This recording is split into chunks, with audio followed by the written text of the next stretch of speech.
You're listening to the Incomparables Total Party Kill podcast, episode number 316, a special for SHOCKTOBER 2021. Tomb of Horrors, Part 1.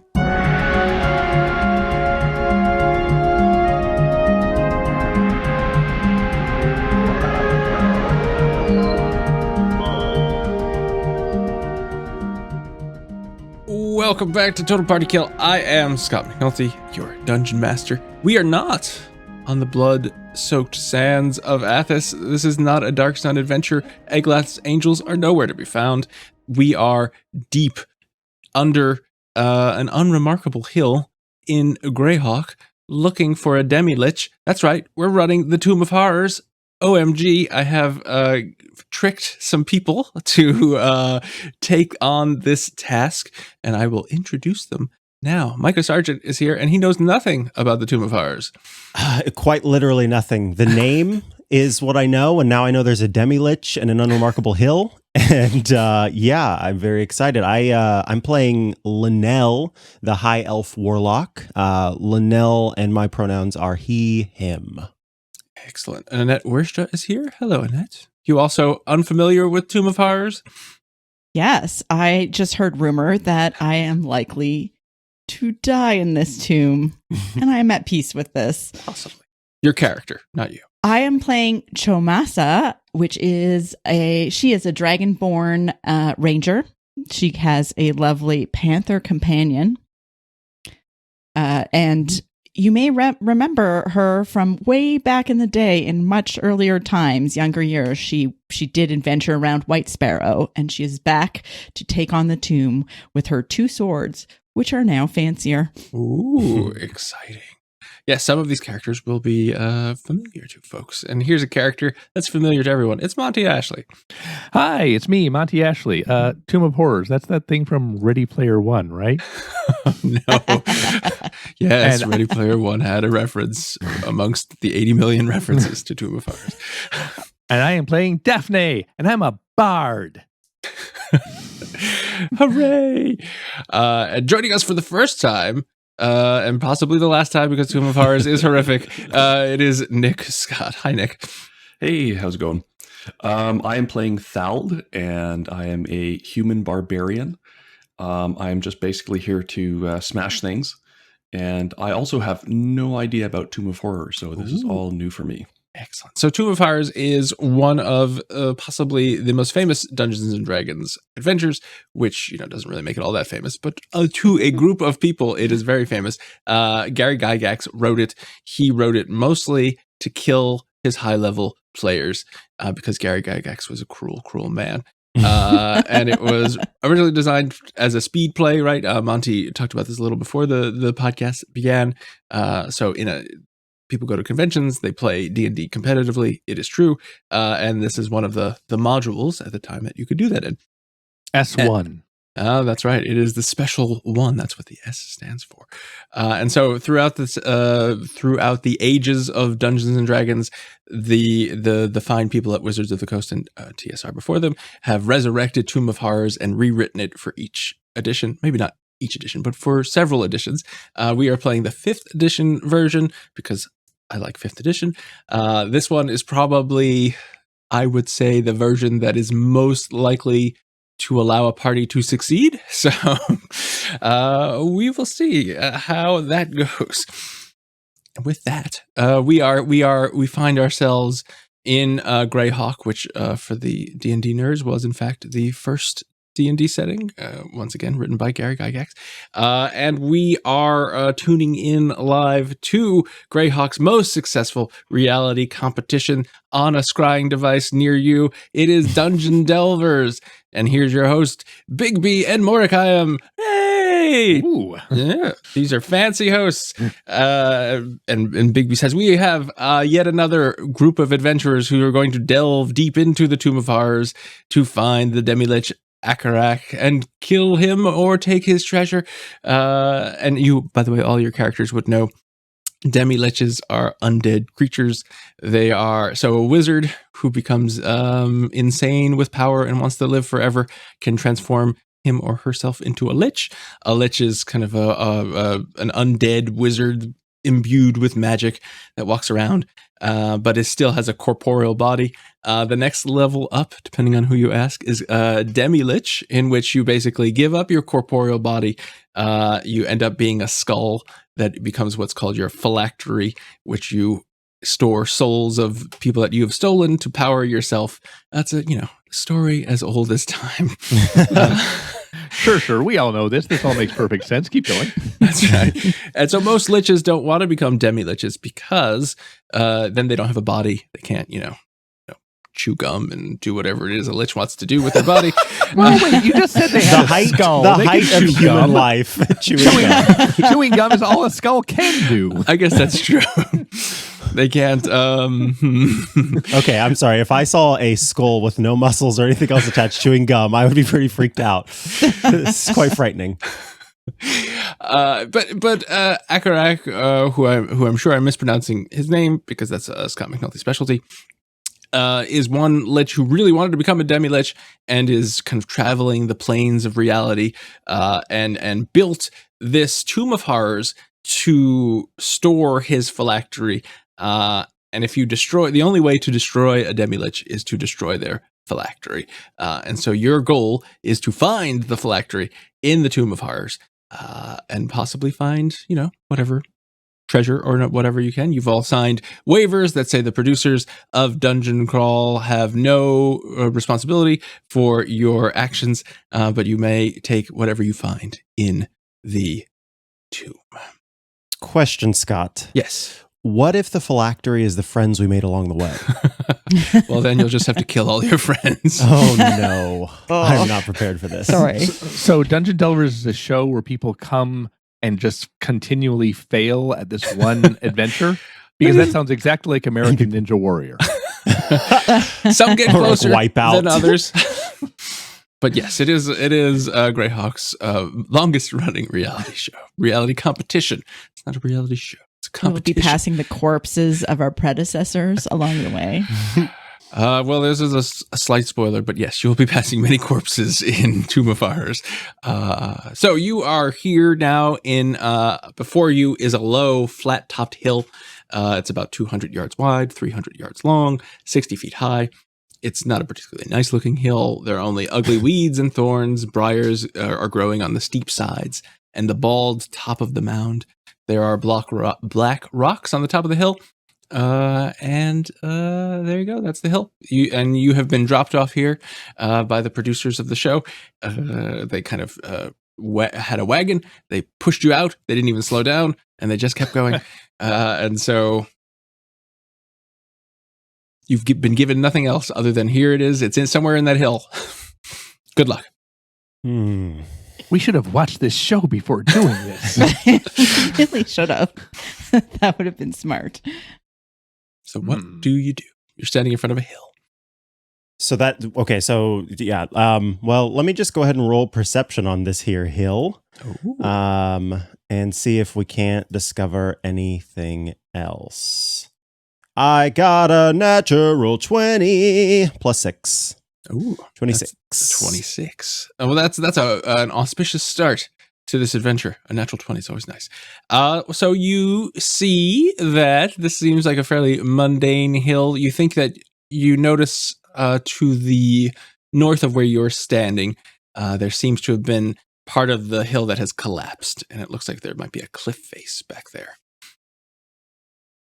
I believe I see a cliff face over there, and it appears that part of this has collapsed. Perhaps this is the way we enter. Although I have to say, it is an odd choice by the producers to sort of drop us on a hill without helping us get into the actual tomb, because this could be a very boring campaign where we just sort of sit here and have a picnic. Come on, gang, let's go.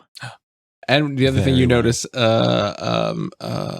is the cliff at the top of the cliff. There's some worked stone. You think you notice some worked stone, like at the top, a ledge of some sort. Okay. I think I'm I certainly did not going come here toward- to picnic. Let's go. Yeah, let's go toward the stone. Ooh, picnic. All right, so now you're standing in front of this cliff face that is let's see how long. It is a crumbling cliff of sand and gravel about 20 feet high in the middle of the whole kind of side here. So that is what, like 200 yards. So it's in the middle of the hill. There is this low stone ledge that overhangs the eroded area. So at the top of this area, 20 feet up, is this kind of worked stone overhang, and then lots of sand and gravel and what have Hmm. So you. And I we will just go to the map and show you. I will move you to the right map. While you're doing that, can I describe what my character looks like? Because Please it's a do. very important part of her character concept. Just to run down her appearance really quick, she's an Aasimar, which is a race which bears within its souls the light of heavens. They are a people of otherworldly visages with luminous features that reveal their celestial heritage. In my previous adventures cleaning up haunted houses, I showed off Mantle of Inspiration, which grants me a wondrous appearance, and Mantle of Majesty, which causes me to take on an appearance of unearthly beauty. But now I have access to Unbreakable Majesty, the first line of which says, at 14th level, your appearance permanently gains an otherworldly aspect that makes you look more lovely and fierce, and also Charisma 20, obviously. Goodness. So just unstoppably beautiful Yep. and magnificent. Also wearing a very fashionable dress that is not appropriate for a tomb, more appropriate for a gala or something. And the producers love you. That's right, they do. There are a lot of shots of Daffné. All right, so you are standing in front of, hopefully everyone can see this map in Roll20. It is not the most exciting map at the moment because it is just a big, long cliff face. And you're in the corner there. Can we get a closer look at the worked stone, if like there's any writing on it or anything? Sure. So it's 20 feet up. Ah, which one? Where's Kakaro when we need them? I know, right? I could have flown. I mean, she could have, my friend. I think I have. Well, I have winged boots, so I'm happy to fly up there if we need it. I can only fly for 4 hours a day, though. I have a natural explorer, and I am particularly familiar with mountains, swamps, and underdark regions. So I think that might. This is a hill. It gives me a proficiency allow it. bonus if I'm trying to travel at that. So I will, if you do an athletics check and if you want to scamper up there somehow, you can add your proficiency bonus. Just checking. Should we maybe walk around the hill just to see if there's an opening on the other side? That would be really funny. If What? That's so logical, Crazy Daphne. talk. Perhaps before we start climbing the hill, it is a good idea to scout out a little more. I agree with Daphne. Is it like we could walk around the hill? Yes, so In it's reasonable time? a freestanding hill, and you can walk around it fairly quickly. Which you do. It is all the rest of the sides are grassy, briars, ugly weeds. It's not a pleasant hill. You do notice these kind of at the top of the hill. There are these large, of various shapes, black rocks on the top of the hill. And then, so 3 sides of the hill are kind of, this vegetative, sloped side. And then the 4th side is the kind of the collapsed cliff, sand cliff. Got it. And then Okay, on top, so black rocks. I guess I am going to try and Scamper? scamper. That would probably be an athletics check. Yes. And I got 26. Nice. 2 26s. That only Yeah. means that the rest of our rolls are going to be terrible. So you can scamper. It's difficult. You slide down a bit. It's very loose, the sand and gravel. But you get to the top, and I imagine you're kind of like, so there's this stone ledge, so you can kind of hang on it. And you're looking at it, and it's worked stone. You do notice that where you're standing, it has kind of this motif of let's say skulls, and it changes slightly in one area and then goes back to a repeating pattern that keeps going down the rest of the cliff as far as you can see. Right, you can't see the whole thing from there, but Okay, so it's just like a whole bunch of skulls and pattern. and then more skulls, but a slightly different pattern. Okay. So I yell, "Hey, everyone. I see a whole bunch of skulls here. And to be honest, I don't really know what I'm doing. I might need some help, but I think there's something here."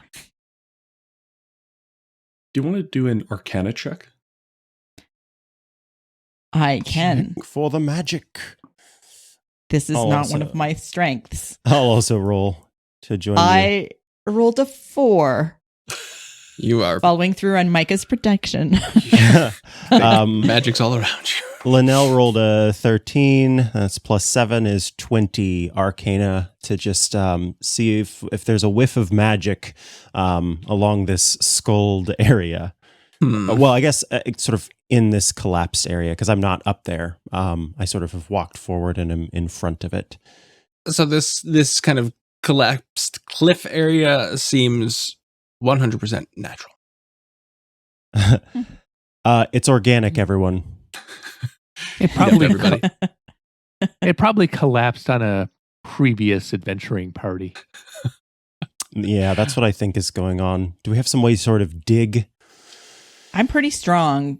I could I just like kind of study the pattern a little bit since I'm up here and see if I notice anything about the patterns? Sure. I mean, the biggest thing to notice about it is that the pattern is pretty solidly repeating, and then this is the only kind of area where it changes briefly, and then it just goes back to repeating. So it feels to you as though it is denoting something might be in this area, but you don't. Can really I speak skull and enter? I'm gonna push things, and I start like touching it to see if anything happens. Linnell backs up. Are you pushing things and you're getting pushing along the ledge? I'm pushing along the pattern. And I'm seeing if anything happens if I press the pattern. Nope, they all seem it's unyielding stone.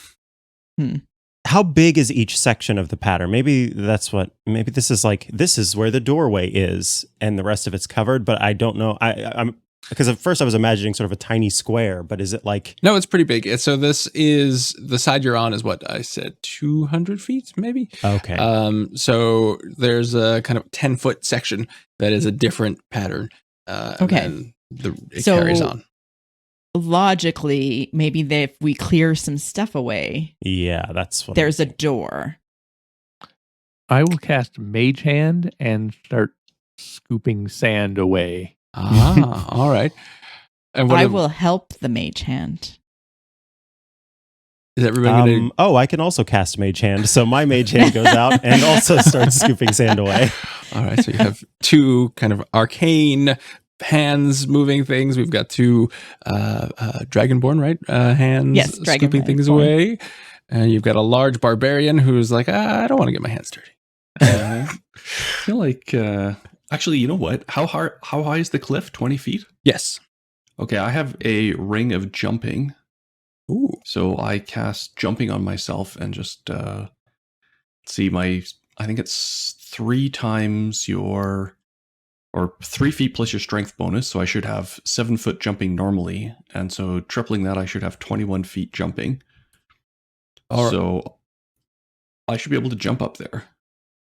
Yes, so give me an athletics check just to make sure that you have no problem jumping up there. The question is, can you land and not fall off? All right, let's see. Killed by a cliff before the two roll a...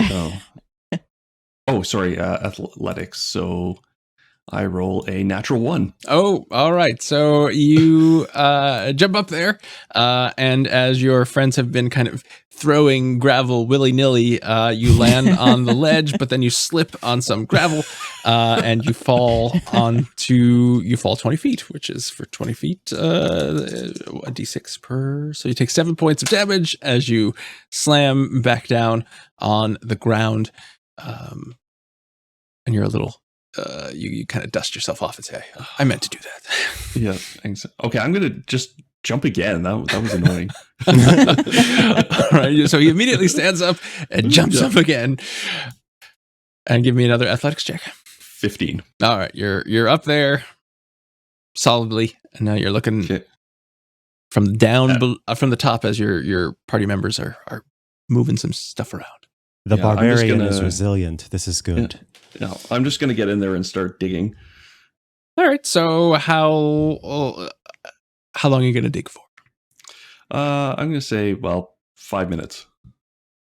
All right. So you dig for 5 minutes. You notice that the gravel and the sand is not the easiest thing in the world to dig, but it is moving out of the way. It's not collapsing on itself. And you just keep digging, and for 5 minutes. I think you find more sand. I was going to say my mage hand would keep going until unless something changed. So I don't know. Linnell might be digging for more than 5 minutes. I don't know about Daffné. I have a few other ideas, but we can keep digging if you want. Oh. This is like good television. Like, let's be honest. They cut this part out. They give highlights of me going, are we finished? I'm not seeing anything. This is when they cut to a commercial. Exactly. So if you are going to keep digging for about 10 minutes, you notice you basically dig like a little crawl space and break through into a dark room. I don't know. Does everyone have dark vision? Do you need light? Or there's a human here, and I think Dragonborn don't have dark vision. Is that right? I always forget who does and doesn't have dark vision. I don't. Okay. I believe that it's dark in there. So whoever has, however you want to look in there, let me know. But there's definitely a room. You feel some air come out. There's something in there. Yeah, I think. Wait, don't. Yeah, high elves have. Yeah, yes, okay. Elves have dark vision. I'm just gonna go ahead and roll another perception check, if I may. Ooh, do you want to stick your head in? Because then you will technically be in the dungeon. No, I want to sort of peer in from the you sure? opening. Just stick your head in the hole. But it doesn't matter because I rolled a 1. Plus 6 is 7. 7 is not great. Let me try. Thanks to my celestial heritage, I have superior vision in dark and dim conditions. In dim light, it's as if it were bright light. Oh, all right. Well, so it is daytime. There is some light pouring in.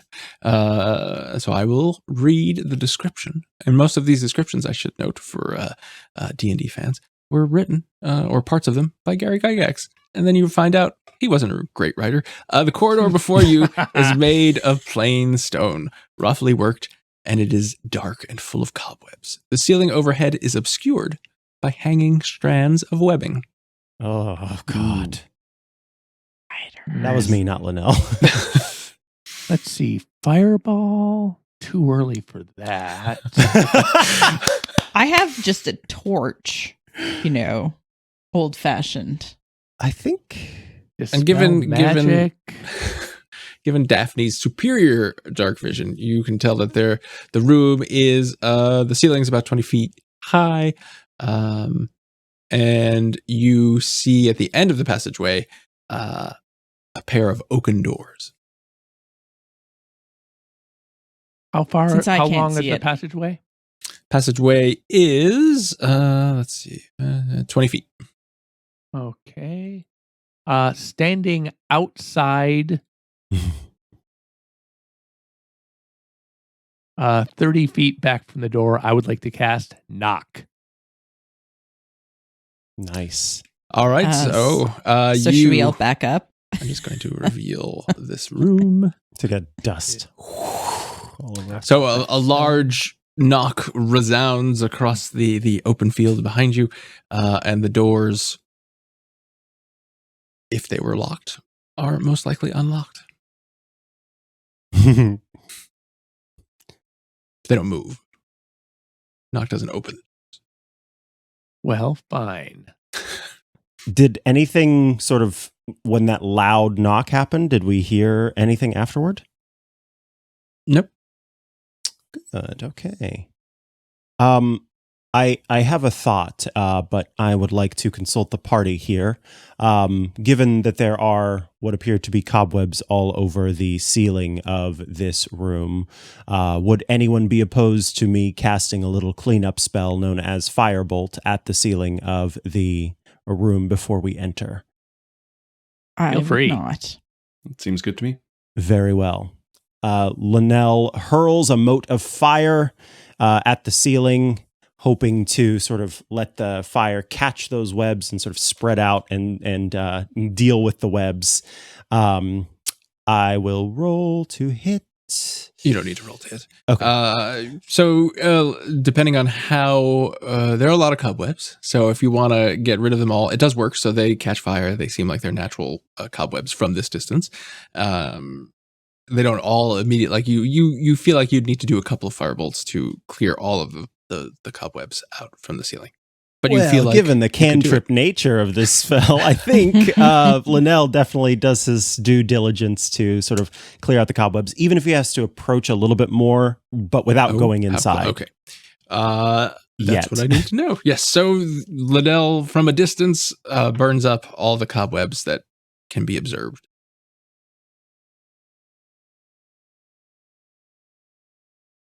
And you don't hear any screams of spiders or anything. Should we throw a pebble inside or something to see if there's pressure plates? Sure. A large pebble. And he looks at the barbarian. Yep. I'll pick up. Well, I don't know what's the biggest kind of rock I can find. Now that's a barbarian question. How big a rock do you want is the question. So big God couldn't even lift it. Well, let's say 120 pounds. Oh, that's a big rock. I love That's a pebble. You could find, I would say, sure, why not? There are a bunch of rocks around. You find a big, 100-pound rock or so. Yep. And I kind of roll it into the room. All right, so you position yourself because you've really only dug out like a little crawl space. So you push it through the crawl space, or throw it really through the crawl space, because if you push it, it probably would stop, and then you wouldn't be able to crawl into the crawl space. And it lands into the room with a thud and a clatter as it lands on, and maybe you hear some broken tile as this rock is kind of thuds in there. Dust envelops the room briefly, and then it settles down, and the room has a rock in it now. I would like to cast Mage Hand again. It has a range of 30 feet, so I am going to have to get uncomfortably close. And I would like to open those doors. Oh. Yeah, we do things. Opening doors. Now, this is the question I have to... Mage Open Hand doors. Is, what? Flip, flip, flip, flip, flip. What? That's right. I have to consult the rules on this one. I did not expect that to happen. Manipulate. Okay. It specifically says open a door. So your mage hand appears. It floats across the room, and or if you just want it to appear at the door, less dramatic. The producers would like you to have it go dramatically across the room. It grasps. So on these oaken doors are two large iron rings, and so I imagine your hand grabs one of the iron rings and pulls. The door is open, or unlocked, I should say. The door opens. And the moment the door opens, you feel a slight rumbling as the ceiling collapses. Ah. And as the dust settles down, you peer across the room, and you see that the door has in fact opened. It has opened to a blank wall. All right. Time to start investigating this hill. Right. I I start walking around the hill looking very, very carefully for some Yeah. other entrance. And Linnell will follow closely behind, sort of, if two people are looking, then maybe it will be even better kind of situation. Just I will also come along and gaze upon the hill. All right. Well, then everybody give me some perception checks as you're walking around the hill. You got it. 18. 12. 21. All right. So you're walking down. 20. Ooh, all right. These are good. So you walk down the ledge, I'm assuming, on the side of the cliff face, and you're taking note of the motif that is repeated on the ledge, and it just keeps repeating. And then at a spot that you get to, which I will mark with an X on the map, you see it change again. It doesn't change. The change in the pattern doesn't match the first change that you saw, but it is different. Oh, okay. Should we keep going around to see if there are other ones? The workings are a map to show the entrance. Yeah. So, like, if it's all skulls but one change, like 1/3 of the way in, that would represent an entrance 1/3 of the way across the hill. Huh? Mm-hmm. Huh? Maybe the different patterns would tell us what kinds of entrances they are. Maybe. I like it. What does this pattern look like? Oh, we've got to get somebody up there, don't we?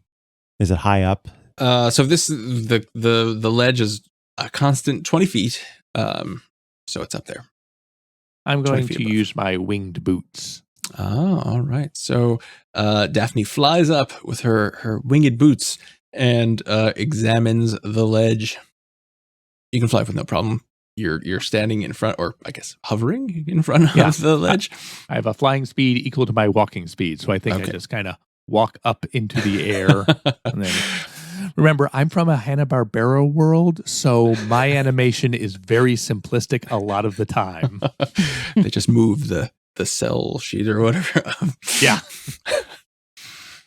All right, so yeah, you're there. You see, so the skull pattern repeats, and then there's this distinctive pattern that looks a little different. And it is so the skull pattern is a pretty simple one. The repeating one is just a skull over and over again. Here it is. Let's see, kind of a skull.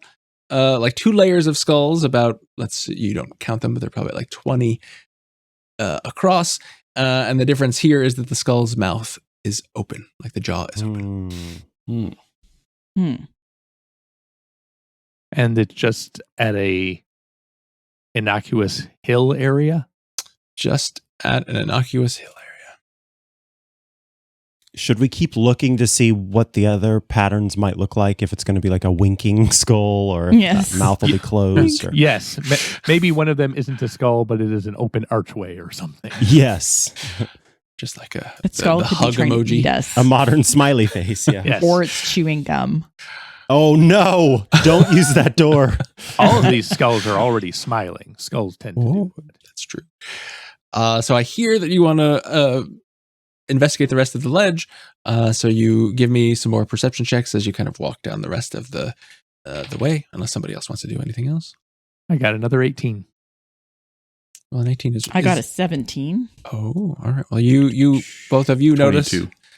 Everybody who got higher than a 17 or higher, I should say, notices down here. I'm drawing an X on the map for our listeners. Another change in the... I used a different color that maybe is not as noticeable. Another change in the pattern, and this time it's another kind of double row of skulls. But the skulls are... looks like they have some kind of red crystals in their eyes. And what did the skull that was at the collapsed ceiling area look like? So it looked like its jaw was detached. Okay, so we have detached jaw, and that was a ceiling trap. We have an open mouth, and we have red eyes. Which of those sounds friendliest? I'm going to say open mouth.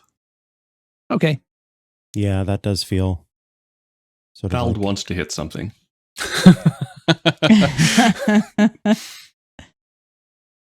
He's just hitting rocks and picking up large things and moving them. And he's like, oh. Okay, so that was the middle one, right? Yeah. Yes. And so I should say you have examined the whole cliffside, and these are the only 3 anomalous parts of the ledge. Okay. I agree. Let's try the open mouth one. All right. So, should we dig again? Yes, for 10 minutes, remember. I am like so sick of digging. I complain a lot because I like to make sure I get my time on TV. Oh, that's funny. I don't think Daphne's pulling her weight. Cut to Daphne. I'm here to make friends, and I think we're all doing a great job. I'm like going to Linnell. I know. Linnell's also using his mage hand, so he's kind of feeling. If he could feel awkward, he'd feel a little awkward. I'm just in there digging away. I'm digging for the with next my 10 own minutes. 2 hands. Like a whirling dervish Like of a digging. sucker. Thald is like, I want to hit something. So you spend 10 minutes. Once again, you uncover a crawl space. Some light goes in, and it is a dark tunnel again. I feel like we should be using a similar strategy that circumvented the last trap. Agreed. And I will Rocks. throw rocks. Rocks. And so even with this kind of dim light that is coming through your hole there, you can discern some things. So you see brilliant bright colors everywhere in this tunnel. Stones and pigments are undimmed by the passage of decades. The floor of the corridor is a colorful mosaic of stone with a distinct winding path that starts where you are, not where you are, but at the end of your crawl space. Winding path of red tiles about 2 feet wide, snaking its way down south down the corridor. No stonework can be seen on the walls or the ceiling 20 feet above, for some sort of cement or plaster has been smoothed over all of these surfaces and then illustrated. So every surface that you look at has something on it. The scenes show fields with kine grazing, and I didn't know what kine was, but it's just a word for a bunch of cows. Copse with several wolves in the background. I had no. See, I learned something. Thank you, Gary Gygax. See, cow is gender specific. Oh, I didn't know that. Ah. See? Kine are cows and bulls. Oh, see, there you go. So there are cows and bulls. Who knew? I learned another thing. Thank you, Monty. Workers of various races. I'm a bard. The first time I read this, I thought, what kind of? I've never heard of this D&D creature, a kine. What is this? I was very excited, and then I was like, oh, A, I'm an idiot, and B, it's just cows and bulls. Workers of various races and strange human-animal mixtures: pig human, ape human, and dog human. Those are your 3 favorite animal-human mixtures, going about various tasks. Some of the frescoes show rooms of some building, a library filled with many books and scrolls, the door of a torture chamber, and a wizard's workroom. There are chairs, windows, boxes, bales, doors, chests, birds, bats, spiders, and all manner of things shown on the walls. Let's see, and I will show you. Let's see if I can do this. So hopefully a little window has popped up, and you can see. Now this is an illustration for our people listening. You won't be able to see this, but this is an illustration from the original Tomb of Horrors. So this is as you can see. So you've got a mosaic tiled floor and a bunch of stuff everywhere else, and obviously this is a worked room, and they even plastered all of the stones. So you don't see any natural stone anywhere in here. This is a Rorschach test, isn't So it? it feels like the fancy entrance, but is that a trick? Most likely. Yeah. I will reveal What if a little we bit of went it. to the other entrance and dug it for 10 minutes and just checked that out? But, I mean, it would be nice to check it. I I feel like we agree. should be thorough. Yeah. By the way, I am not using my winged boots at this time. Okay, yes, because you can only 4 hours for 4 a day. hours, right? Yes, okay. Well, I will trust you to keep track of that. I am going to be using them a lot once we are inside because I just realized I could levitate 6 inches off. Mhm. It's almost like you're floating. All right, so the digging crew moves to the other area that you found. You spend about 10 minutes digging out yet another crawl space, and you can see in this crawl space the corridor before you is made of plain stone, roughly worked and mortared with a 10-foot-high ceiling. No webs in this one. And there are 2 doors that you can. I'll say you can make it out. I'll just reveal the whole. There's nothing other than these 2 doors. And they are separate doors, so they're not double doors. There's a door to your left and a door to your right. Oh, well, Linnell goes ahead and... Wait, how far ahead? How far ahead are the doors? Yeah, sorry. Let's see. From where you're standing, let's count some squares. Everybody's favorite thing. That's 20 feet, 40 feet, Oh, 60 darn it. feet, 70 feet. Okay. So no mage handy. You could go into the room and use mage hand. Ha ha ha. You could go into the room and use mage hand. Yeah, you go in. Can I throw another rock in there? Oh. All right. Where are you throwing your rock? Where in the room are you trying to get? I guess I'm just going to kind of get up to kind of where we've got dug an entrance, and I'll move in a nice big stone again, like last time, probably about 200 pounds. All right, so you throw it in there, and it hits the ground. So you hear some tile, although this tile isn't as nice as the tile in the previous entrance. Break, and that's about it. I feel like opening the doors would trigger the trap. Oh, I know. Linnell, you may have noticed that he was carrying around a cleaning implement on his back, a sort of broom with a wicker brush on the end. He pulls it out and lifts his leg and sits down on top of it, and then begins to hover in the air. And he So he's a witch. I might die, but Linnell moves forward 40 feet into the room, hovering above the ground, Okay. so that he's got 30 feet left to open the door. But I'll start there because I know Scott wants to kill me. I don't want to kill anybody. I do want Then to why see... did you invite us to the Tomb of Horrors? Well, that's a good question. Maybe I do want to kill somebody. You do. Just embrace it. And I should say, these maps always, I don't know why, some maps squares are 10 feet and some maps squares are 5 feet. On this map, squares 10 feet. So all of my previous calculations were slightly off, but I noticed early enough. So you are going in 40 feet, you say, Linnell? Yes, so that I've would got put 30 feet of range. I'm going to grab you and put you in No there. problem. So that's where you want to be. Sounds good. Hovering above the floor, and there you go. You're on your broom or cleaning instruments. I shouldn't say broom. And you are hovering. All right. Linnell reaches out with his mage hand directly in front of him at that door and attempts to pull it open. All right. 30 minutes later, it said push. So this is, once again, these are both kind of oaken doors. They've got large iron rings. Your mage hand, which door did you say you were opening? Left or right? Left. All right. Yeah, left as we're looking at it on the map. Linnell, it would be his right. Linnell's mage hand grabs it, opens the door, and reveals behind it a blank wall. Let's give the other one a try. And opens again, they're both unlocked, and reveals another blank wall. Excellent. All right. Linnell sort of puts out and says, "It appears this is another trick. Perhaps we should make our way to that middle entrance." Okay. I agree.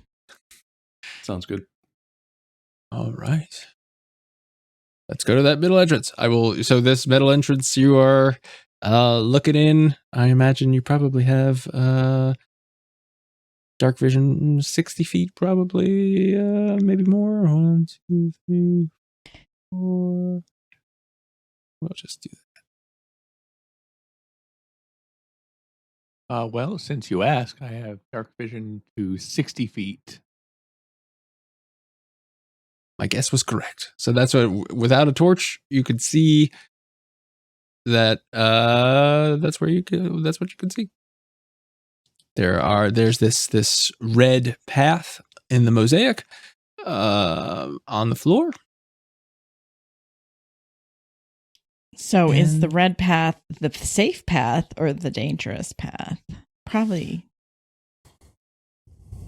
An open-mouthed skull, a red path. I mean, a couple of us don't have to actually walk the path. We could just float above it. That is true.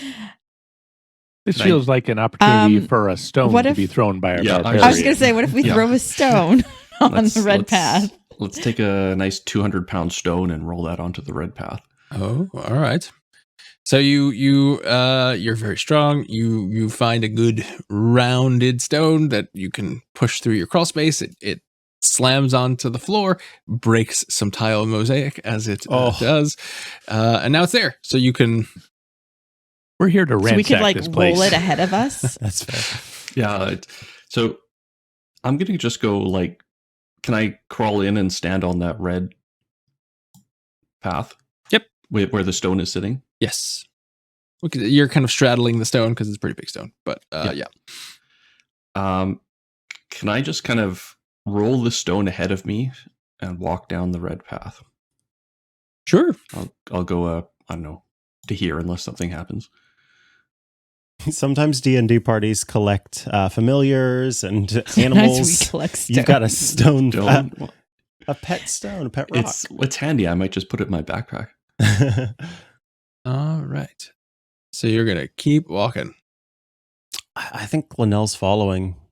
I think I am following too because I'm getting a little bored. Yeah, I will also follow.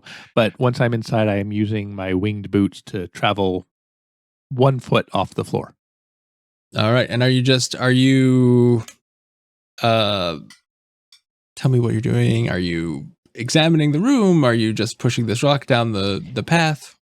I would like to examine the art on the wall. Oh, yeah, absolutely. This is good stuff. These murals and stuff.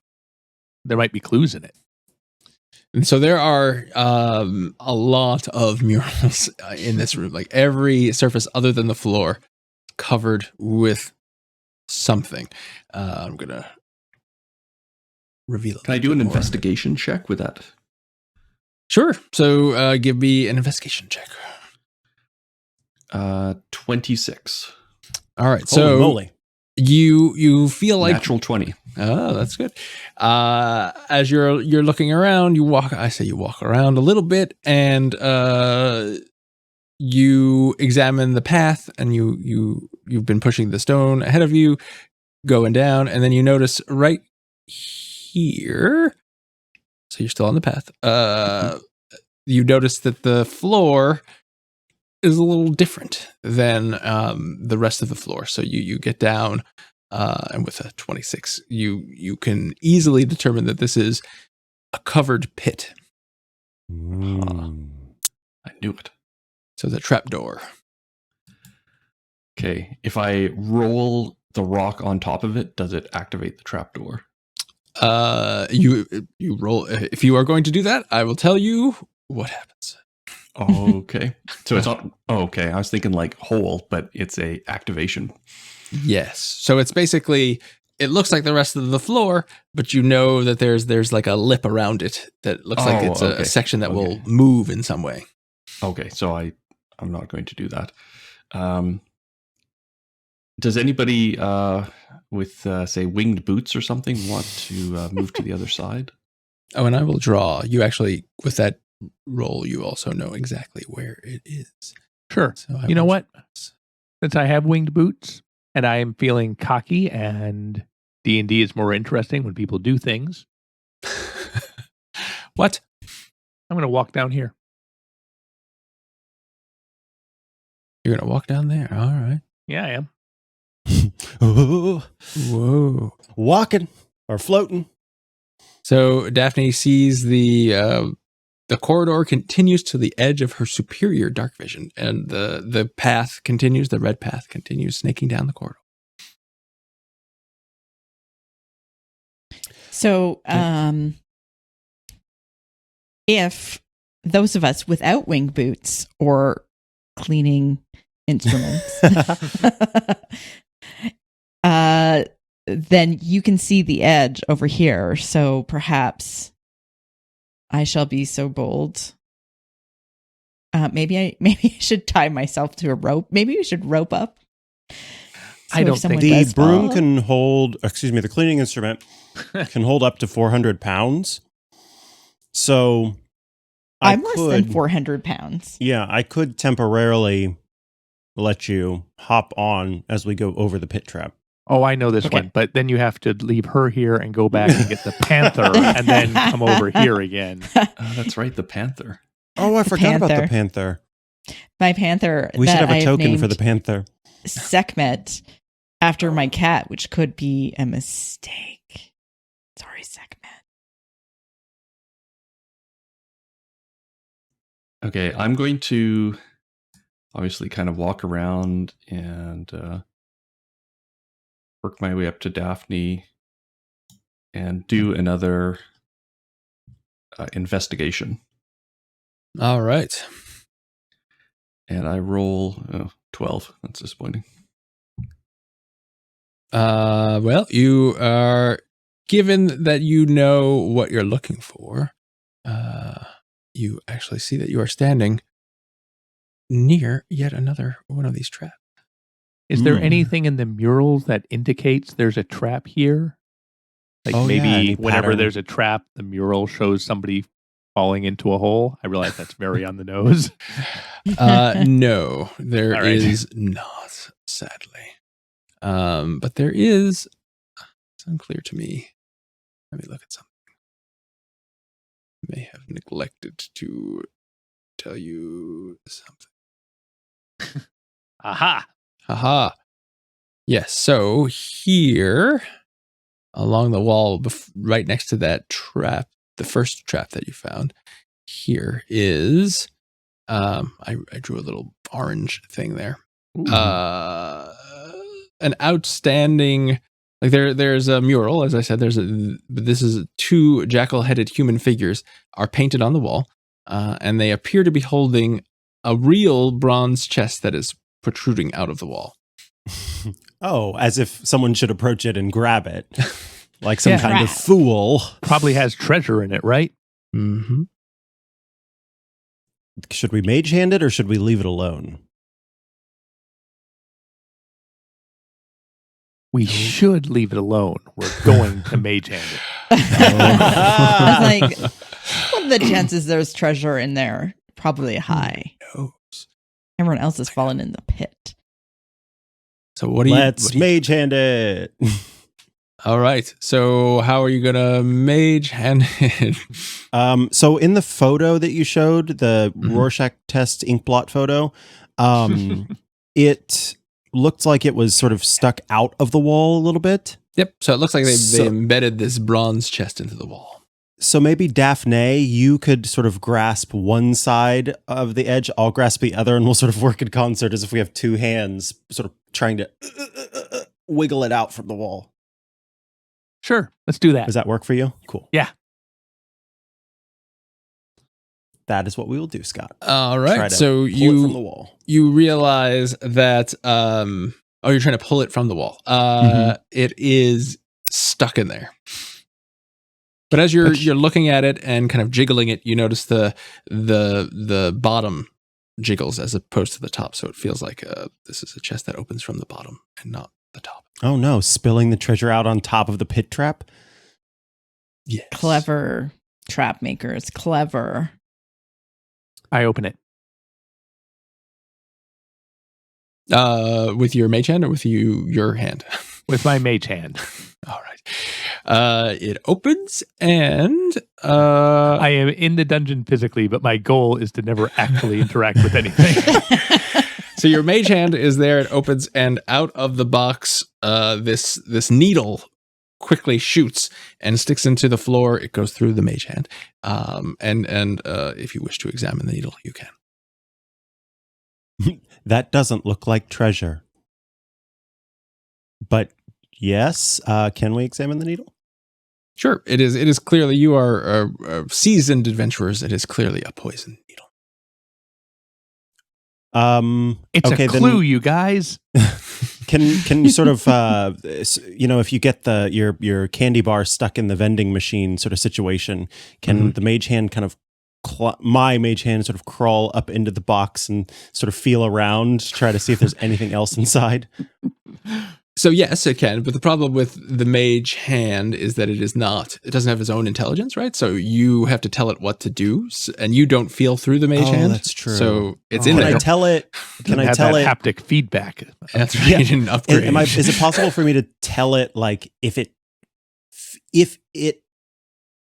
I guess I can just have it sort of grab as it's sticking you can inside. just have it go in there, and then it's like you're putting your own hand in a covered box, and you're like a la the Cuisac Satarach. That's a Dune reference. Since it opens to the bottom, so it's in the box, and then I'm just gonna have it sort of go like this to sweep out the whole. Oh, I see. So sort of some dust comes out, but nothing, and you feel like you hear it catch on, like something rattles in there, but you can't see what it is. No mage eye. All right, I'm going to try something. Do it. So I've been walking like this, but there's no reason I have to, so I will go horizontal. That's amazing. Lower myself near the ground, like Mission Impossible, but face up. And this move all right, my eyes under it. You certainly see a rod that is in the chest, kind of vertically from the top of the chest, and it clearly looks like it's a lever that you can move. Ooh, I will reach my mage hand up, grasp it, and then, before doing anything, move my body out from under it, return to where I was. Now, start wanging that lever around. Hooray. And so it moves easily, and as it moves, the trapdoor that you had previously discovered opens. And you see that it is a 10-foot covered pit, and at the bottom of it are spikes. Oh, lovely. That's a lot of work to make a trap open. I like it. Let's keep going. And also along this wall, I neglected to There's so mention. much going on here. There's a lot of stuff That's that I true. neglected to mention. There is a torture chamber kind of door, an iron door that is painted on the wall or on the plaster, that looks like it's confining some sort of horrid creature. Wait, we can actually see But it's a like just living a creature? painted door? It's painted onto the. Okay, it's like so it's not a real door. It's no, painted. it's painted, and you can basically think of like an iron prison door with kind of tentacles coming out of the bars. Oh. Let's keep going, guys. Yeah, agreed. Yeah. All right. So I will imagine that you will eventually just get to the bottom of this corridor. And as you are walking, you're are you Thald, are you continuing to roll the boulder down the red path? No, I've left the boulder behind. Ah, okay. Bye, Pet Rock. We'll always remember Should we be you. checking for more? I was going to say, can I do another investigation check? Yes. So as you're walking, which one you found that one? So give me another investigation check.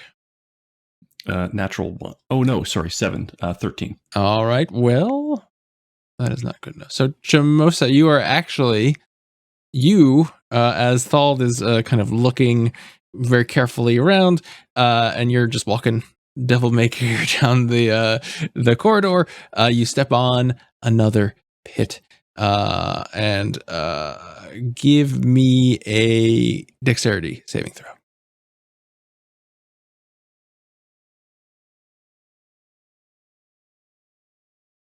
Chamosa. Oh, sorry. Yes. I Sit thought it down. was someone else. Dexterity Yeah. saving? Yes. To see if you fall in. Because you're on guard. You know that these pits are here. You don't know where they are, but you know where this one is. I rolled a not natural 20. All right, so Nice. you step on it, the pit kind of reveals itself, and you quickly kind of fall back and are not on the bottom of this pit. Woo! But now there's a 10-foot pit. But now there's a 10-foot pit. Okay. I walk around the pit. Off the path? Yep. I'm going to do another investigation check. Ooh, give it to me. Does this path lead to all of the pits? That's great. 11. It didn't. One was on the With path. an 11, Okay. you don't notice anything. Although Linnell, give me a dexterity saving throw, please. Okay. Even if I'm not touching the ground, Oh, you're not touching the ground. That's right. You're on your He's on his cleaning. my cleaning instrument. your cleaning instrument. Then don't give me a dexterity saving throw. Okay, but in that case, I'm just going to roll an investigation check here, pal. 22. Ow. I don't like being called pal. Oh, I'm sorry. I'm just kidding. You notice a pit right below you. Excellent. Be Thanks, careful. There's a Linnell. pit in front of you. Yes. And there are also a couple of things as you reach the end of the corridor. Daphne, you are standing in front of, to the south on the wall, a relief statue of a devil face formed of mosaic tiles. The face has a huge O of a mouth, inside of which the space is dead black. And there's also a doorway that you can see to your east, I believe. And through that doorway is a small room. And on the wall that Daphne is facing, is a stone archway filled with a veil of thick vapors. The stones on either side of the base and the keystone protrude slightly from the stones around them. As you move to within, you haven't moved it within. You're not touching it. So not yet, at least. So let me show you. Vapors. Mhm. Ooh. This is the face of the great devil, as it is called. So you can see this is a huge kind of mosaic sculpture of a devil face. It's a handsome one. Should Then I'll definitely show stick a hand you. in there. This is in the room there. These stones are not glowing, but they will, because I'm sure you'll get close enough to it. There's an archway with a swirling vapor in it. That is a cool name. Swirling vapor, yes. So what would you like to do? Well, I had two ideas. One being we could shoot an arrow, or I could shoot an arrow through either of those spaces. I can also summon a beast, and we can send a beast through it. But Ooh. that is a beast that could at some point fight for us, and But yes, we could summon a beast and send a beast through first. Oh, and I should mention, so there's this red mosaic on a path on the mosaic on the floor, and you notice as you're standing here that it branches off. So it's been one path that's kind of winding down the corridor. Here it branches off, and one branch goes directly towards the devil head and kind of ends there, and another branch goes into the room with the arch. Are you Is there telling any me this was blood? blood the whole time? Yeah. No, it's red tile. It is red tile. It does not appear to be blood. You did examine it. Thald has been examining it the whole time, so he knows it's actually tile. There may be Does some someone- old blood, but Does someone want to handle sort of investigating the misty door the devil mouth, and then one person want to handle examining this room off to the side in terms of just rolling investigation checks, not actually going into them. Yeah, I'm just going to have a look at the devil head and investigate that. All right. Thald. And I roll a 26. All right. Before I tell you that, as you are walking down the path, you kind of get to the edge of the end of the red path, and you've been looking at this path as you've been walking down. You suddenly realize, as you step towards this devil, that encoded in this path was a message. And you know the message. It just kind of appears in your brain. And the message is, Akarak congratulates you on your powers of observation, so make of this whatever you wish, for you will be mine in the end no matter what. Go back to the Tormentor or through the arch, and the second great hall you'll discover. Shun green if you can, but night's good color is for those of great valor. I'll share this with you all. If shades of red stand for blood, the wise will not need sacrifice aught but a loop of magical metal. You're well along your march. Two pits along the way will be found to lead to a fortuitous fall, so check the wall. These keys and those are most important of all, and beware of trembling hands and what will maul. If you find the false, you find the true, and into the columned hall you'll come, and there the throne that's key and keyed. The iron men of visage grim do more than meets the viewer's eye. You've left and found my tomb, and now your souls will die. Oh my God, I need like a month to study this. Yeah. So that's the message that so suddenly we take a month. appears. And let's see if there's there is I'll show this to you. Boop. Here it is. Okay. And that is the message that just kind of, and I'm assuming Thald will tell everybody about it. It just kind of, you could read it in the tiles somehow, and everyone else is kind of looking at the tiles and like, there's nothing there. And you're like, there's a message there. Okay, All so- smart. 2 pits along the way will be found to lead to a fortuitous fall. I think that's what we've already run into, right? Well, a fortuitous fall, though. We've Oh, seen the fortuitous, pits, yeah. but there might be... Oh, 2 pits along the way for fortuitous fall. So So check the wall. The wall of the pit, maybe. If you fall in, then there's a passage out from inside the pit. Or these keys, and those are most important. So do we find keys in some of the pits? Do we have to open all the pits? We already opened 2, right? Yes. So I would like to winged boot my way to the 2 pits that we have opened. One through fiddling with the rod and one through Chomasa walking over it. Blindly walking on it. And just lower myself in a little bit and check the walls of those 2 pits. Alrighty. Let's see. Pits. So many pits. It's just telling me all the damage. All damage. Oh my, so much damage. So much damage. Ancient red dragon. Oh no, that's not it yet.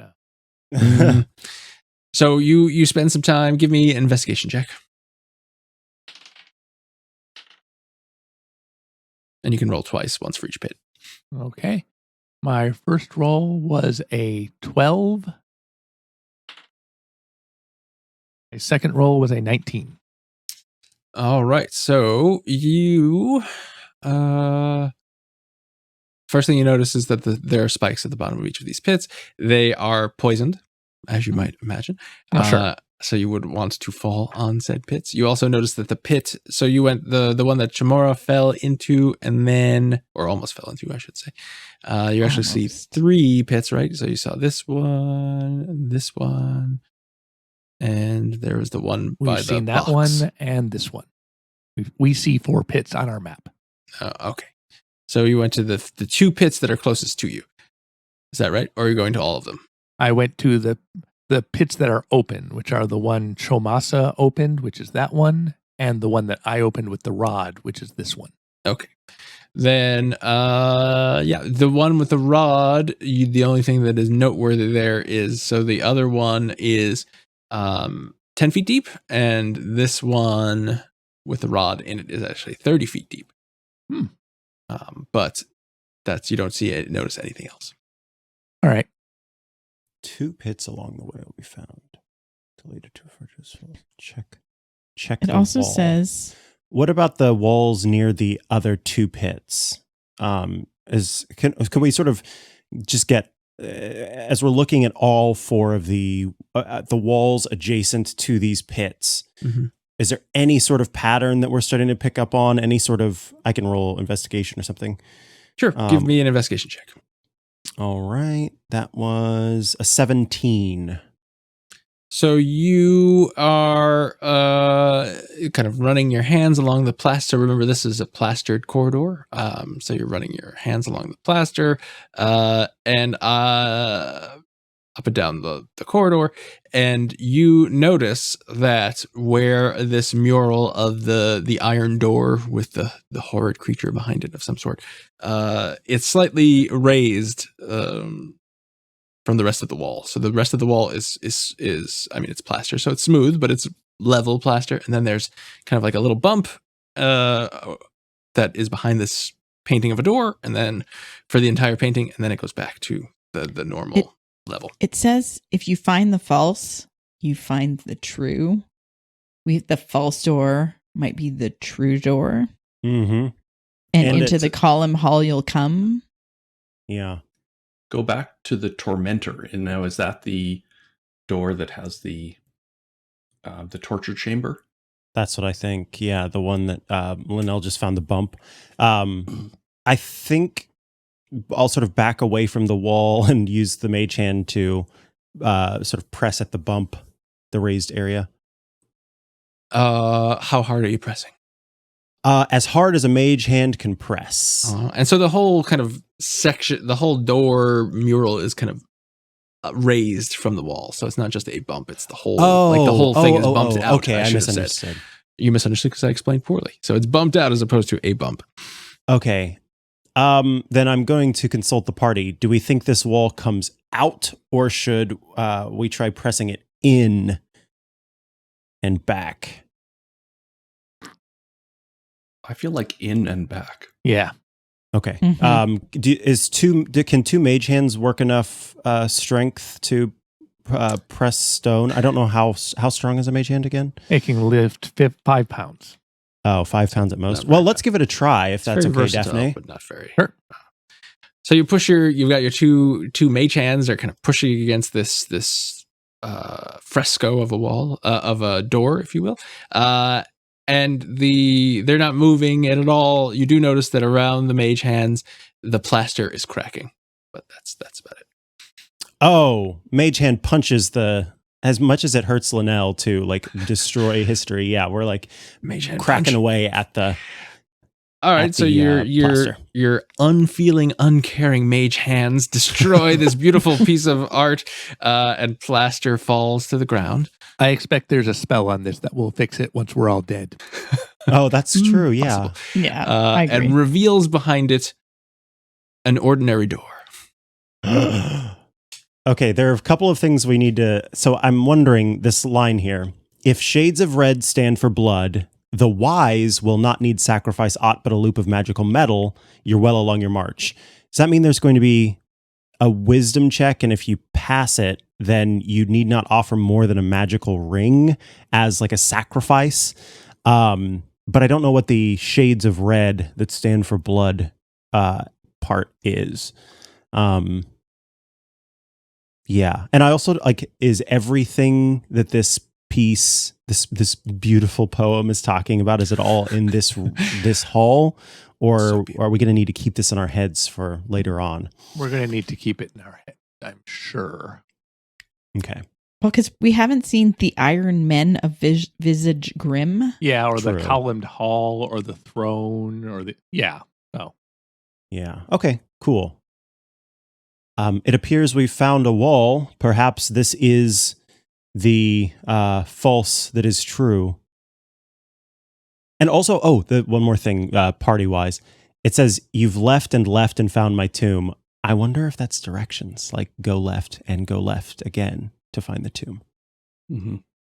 Probably, yeah. That's all. Those are all I've figured out Okay. or tried to ponder about the puzzle solver. Where is the door on the actual pathway? It is. Let me move. It's close to the first pit, I think. Yeah. Boop, boop. Yes, I'm going to move this thing, and I'm going to draw. I actually got my geography wrong here, but the door is here. This pit is open, and now there's a door here. The jackal thing is right next to it. Oh, gotcha. Do we have some way to cover the pit so that we can try to open the door? Well, there's a space that you can, being careful, you can shimmy around it. So, Oh, sweet. I would This like is to open another- the door. Yeah, let's do it. the door pushes inward and opens into. Oops, I picked the hide area tool instead of the reveal area tool. So. An empty room with a door on the other side. There's nothing of note in this room except a door. Well, I guess 2 doors, but 1 closed door. I do a investigation. Okay, give In me this room? an investigation roll. And now you probably can see a door, so I can remove my 17. poorly drawn door. 17 reveals that this room is entirely unremarkable. All right. I'm just going to walk to the next door and I'm going to listen. All right, give me a perception check. Ooh. 13. You don't hear anything. Seeing that no harm has come to walking into the room, I think Linnell will join Thald and stand beside and do a perception check as well, listening at the door. Still on your cleaning instrument? Yes, for now. all right. 17 perception. You Wasn't that the also same? don't Yeah. hear anything. It sounds quiet. And these doors, this is like an oaken door, much like the one with they all have the iron rings on them. This door does. The door that you came into actually pushes inward, so having a ring on it on that side wouldn't make much sense. But there is a ring on this side so that you can pull it open. Okay, so it's doesn't appear to be locked. It does not appear to have a lock on it. Okay. Can I stealthily open it? Give me a stealth check. And And now you are currently alone in this room, opening the door. I'm Yeah, gonna I come stepped back in. out. I'm going to come in and I'm readying my 2 swords. All right. Nice. I'm more As, like, concerned that the door's backup. going to close behind you. That's why I stepped out. Well, then I guess we're trapped in 2 locations. So you open the So door. no one's alone. That's And true. you all die. No. And you see I just assumed it was time to split the party. I like to do that Yes. at a certain point in every adventure. well, actually, you are a human. So do you have a torch? It's dark in here. I do have a torch, yes. Okay, so you've got a torch. That's fine. Then you can see pretty much the entire room. And you notice, before we roll initiative, that there appears to be a statue of a... Hmm. Before we roll initiative, there's a statue. Yeah. that looks like a 4-armed gargoyle that you will, I'm sharing a picture of. It's like a gargoyle, except it has 4 arms instead of 2.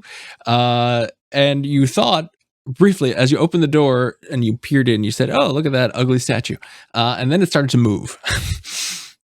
As things do. As things do. And now we Look will at that roll. moving, ugly statue. Ooh, it's an animatronic. I love those. That's right. It's like Disney World. Wow, they spared no expense on this place. It's just Legends of the Hidden Temple. And now let's everybody give me initiative as Yes. Gargoyle is not surprised. You are slightly surprised, but you're going into a dungeon. You expect these types of things. I had advantage and I got a 5. Oh, man. No. I have advantage and I rolled an 8. I don't have an advantage. I rolled a 17. Good. Oh, fancy. Better. And this guy does not. Ah, I rolled a 4. All right. Let me. Ooh, well, that's good. Right. Mess this thing up. And Nick, you said you got a 5? Yep. All right.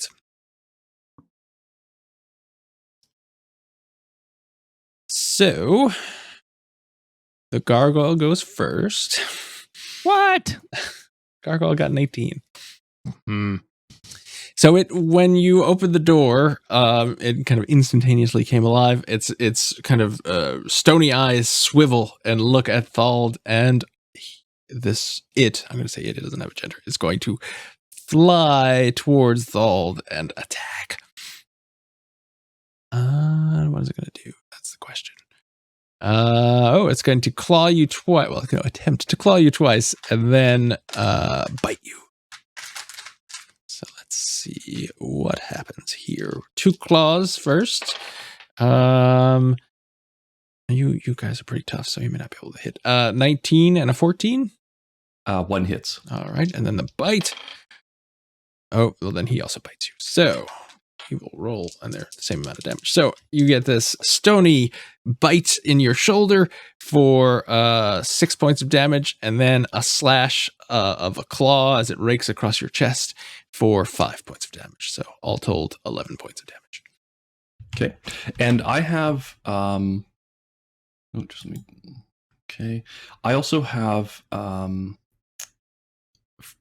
retaliation. When I take damage from a creature, I can immediately, if they're within 5 feet, immediately hit back. Show this four-armed gargoyle. Should have thought about it, gargoyle. That's right. It was clear. There was no thought. It was just,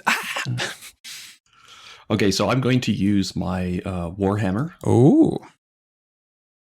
I rolled a 14. So your Warhammer hits the gargoyle, but kind of bounces off its stony flesh. So you think, I need better than a 14 to hit this gargoyle. Daffné, you have, so both doors are open.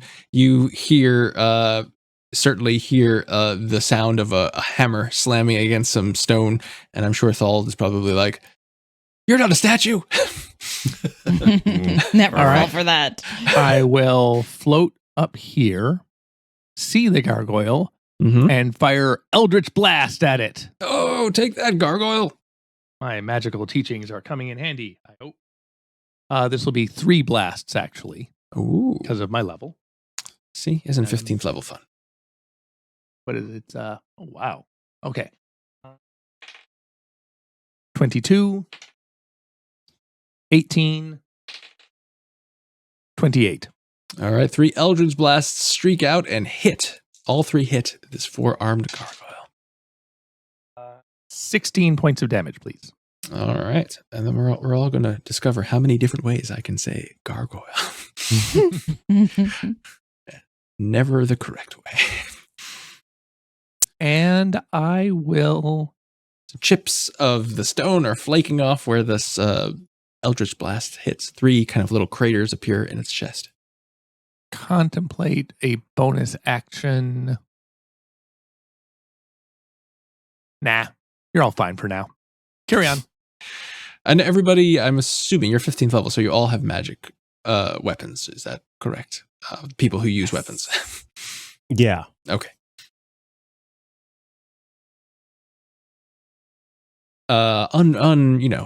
It's just a random question. Jamosa.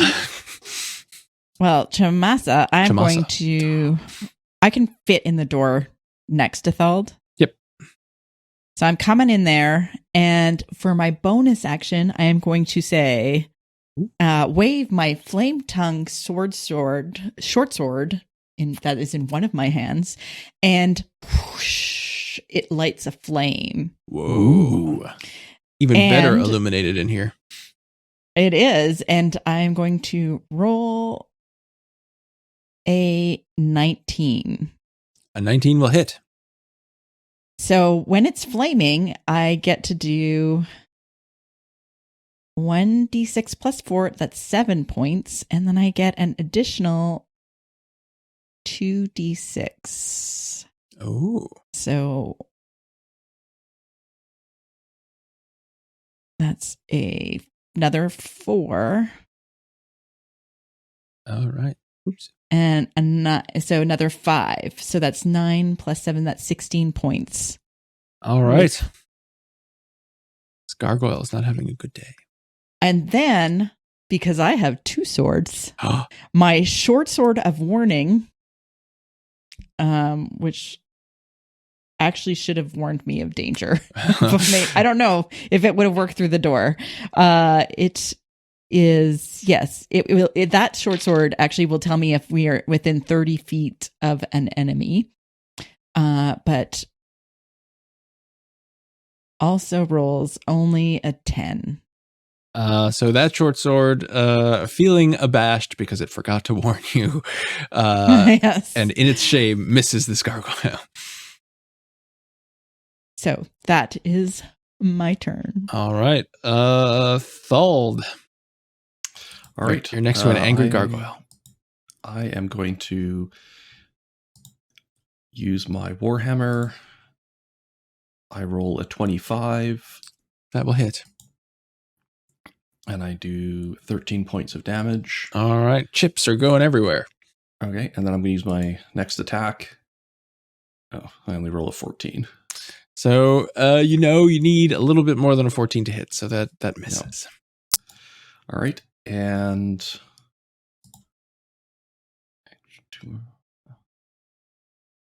to hit. Yeah. I'm just trying. I think I might have a bonus action that I can. Oh. The downside of playing. No. Okay. No, I don't right now. Okay. So yes, that is all I have right now. All right. Linnell. All right. You hear a lot of commotion. You can't quite see a lot. Yes. For bonus actions, you can do those first, right? You don't have to do them after the first action. Okay, cool. Linnell will sort of float forward into the space on his cleaning instrument and will cast Hex as a bonus action. So it says you place a curse on a creature that you can see within range, and until the spell ends, you deal an extra 1d6 necrotic damage for the target whenever you hit it with an attack. And then also choose one ability when you cast the spell. The target has disadvantage on ability checks made with the chosen ability. I think we'll do...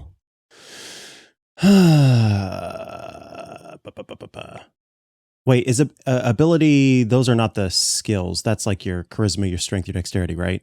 Correct. Okay, excellent. Then let's do a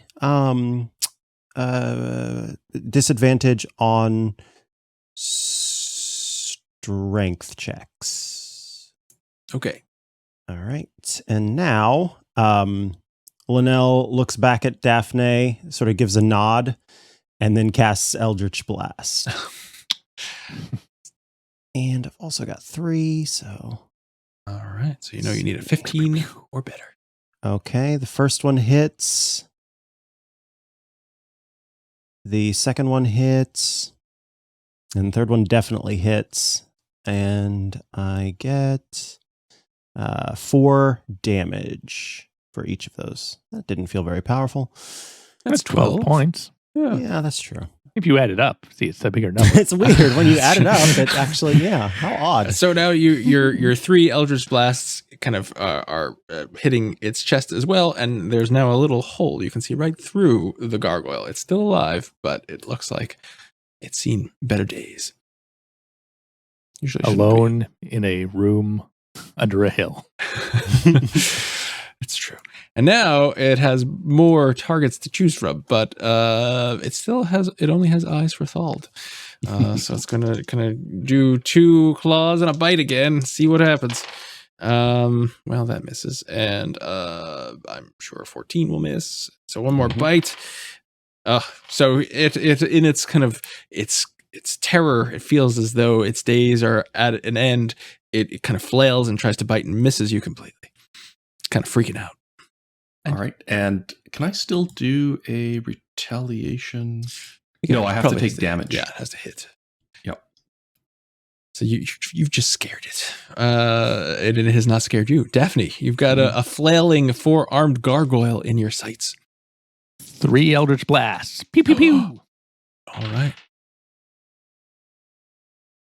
29, 23, and 18.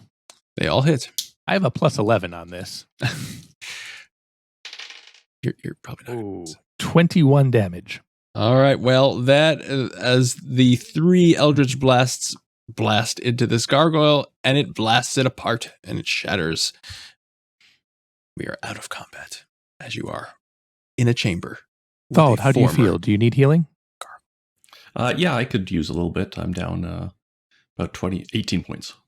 Okay. Well, I will float up next to Thald and cast Cure Wounds, Ooh. which will be a D8 plus 5. 11 points. Excellent. Thank you. I would just like to point out I totally forgot to use my panther. Yeah. To use my panther. I pet the panther on the head. So do I. Cat. Good segment. I can keep my flame. I don't sheath my sword. I just like whoosh, and it douses. Oh, I liked until it. next time. I mean, I can keep it going. I guess I can use it as a torch because it will stay lit until I use a bonus action to speak it or I drop it or I sheath it. So I could just walk around with my flaming sword, which is not super subtle. All right, I'm going to go investigate the shattered pieces of the gargoyle. Ah, all right. You find pretty easily, well, its head is on the floor, detached from its body because it's shattered. And on its neck, you see that there's a studded collar, and that's the only thing that is of note. And the collar is studded with 10 gleaming gems. Excellent. And you can, if you want to do, I don't know, some sort of knowledge, intelligence check. Dungeoneering is not a thing anymore, but some check to see what kind of stone it is. Nature, they're natural things. Nature, and let's see. Insight. Sure, insight. You could pull on your previous experience. Well, it's a natural one anyway. So well, they're I'm blue. clueless. You know, they're definitely blue. Can I take them? Yeah.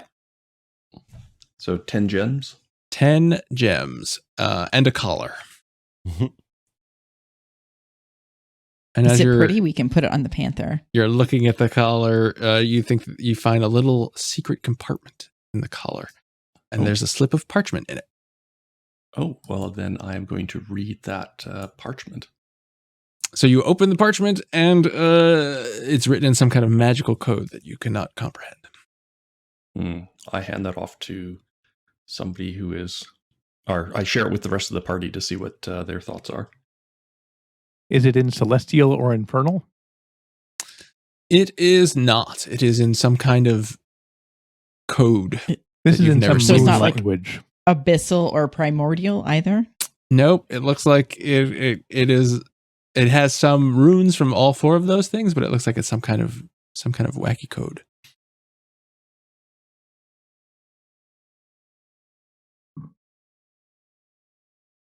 Nope. Can I do a perception check to see if I can read it or decipher it? All right.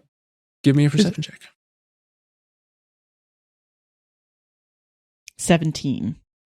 You are, as you're looking at it, the letters seem to be changing, and you feel like it's magic of some sort, but you don't know how to read it. Okay. I feel like we should keep it Yeah. until we can figure this out. Okay, you want to hang on to it? Yes. Mm-hmm. Okay, I'm going to go just investigate the rest of the room. Okay, so you see to the south a door. To the east is another door. So this is the eastern door. This is the southern door. Sometimes you can't really tell on these maps when things are not revealed. I'm going to draw. And the rest of this area is just a good old-fashioned room where you keep a gargoyle. Okay, should we go south? That works for me. Yes, let's go south. Excellent. I'm going to go listen at the door. And I roll a 20. All right, you don't hear anything. Okay, I'm going to, using stealth, try the door. All right. And I roll a natural 1 on stealth. Nice. So you open the door as loud as possible. You slam that thing open. Everybody be very quiet. And you peer in, and it's an empty room, and on the opposite wall is another door. Do we want to go try the east door? No, south. Deeper South, in. okay. So I go to the next door, and I'll do my usual. I have a listen, and I roll a natural. Oh no, a 7, 14. Oh, all right. Well, you don't hear anything, and as you're listening in there, you notice from the ceiling. Give me a dexterity saving throw as you hear a bolt is fired from the ceiling towards you. Okay, fortunately I have advantage, Oh. and I roll a 16. Well, even with advantage, you do not succeed, so you get hit by a bolt, and you take 6 points of damage. Ouch. And you do not hear anything on the other side of the door. And you don't think it's because, you were hit by a bolt, but you just don't hear anything. I can't hear you. There's a bolt in my ear. Okay, I am going to use stealth again and see what I can do to stealthily open this door. And I roll an amazing 4. All right, so you slam open this door as well. You just got to kick it open. You think this will be a good way to open this door. And you see another empty room with another door to the west this time. Okay, I'm feeling a little bit cautious here. I'm So gonna I'm kind of hang back and be in sight of you. Oh, yes. What is everybody else So doing? I'm going to roll investigation on this next room without going into it, just kind of looking around through the door. Oh, all right. And I roll a 16. All right. So you definitely see, as you're looking both in the room you're standing in and the room you're looking into, you glance up at the ceiling and you notice a bunch of holes in the ceiling. And given your previous experience where a bolt shot out at you, you think that they're bolt holes, basically. And there are a lot of them. Okay. So that means that in both rooms. Yep. Okay, so everybody that walks through is going to get hit with a bolt. What is it? The floor that activated the bolt? Like, was it a pressure plate? Give me another investigate or perception check. Okay, 21. So you look and you don't really know. It doesn't appear as though there's some mechanical thing. So it's not like a pressure plate or anything like that. A beam but you're of not light, sure what. like in Raiders of the Lost Ark. Oh. Don't understand how that worked, but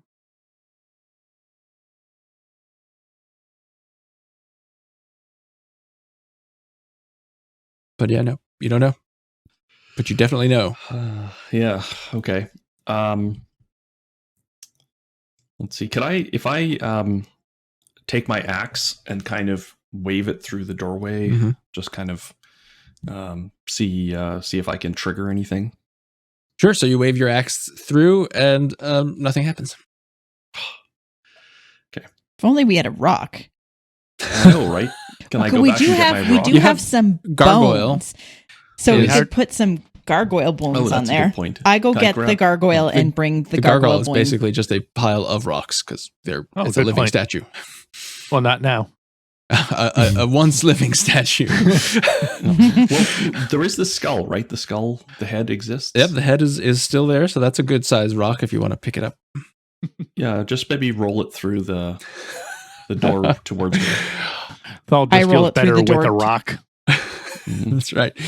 All right, yeah. So this gargoyle head is rolled across the room to you, and as you bend to pick up the rock, another bolt shoots out, but misses you and clatters to the floor.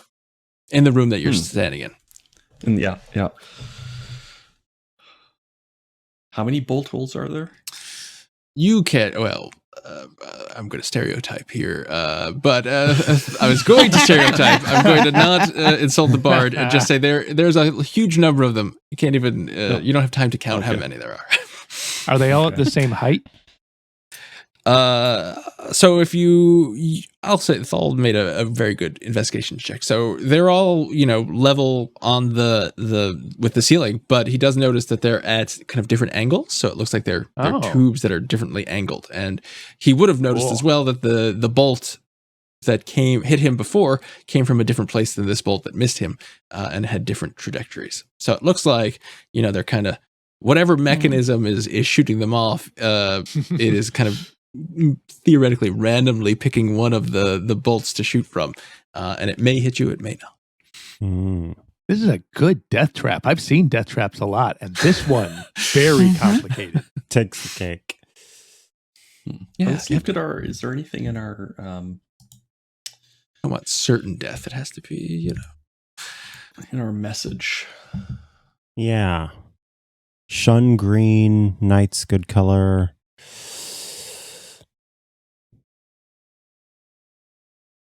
I think we just rush through these rooms as quickly as possible. Can I? Well, yeah. And quietly. I don't think we ever do that, do we? So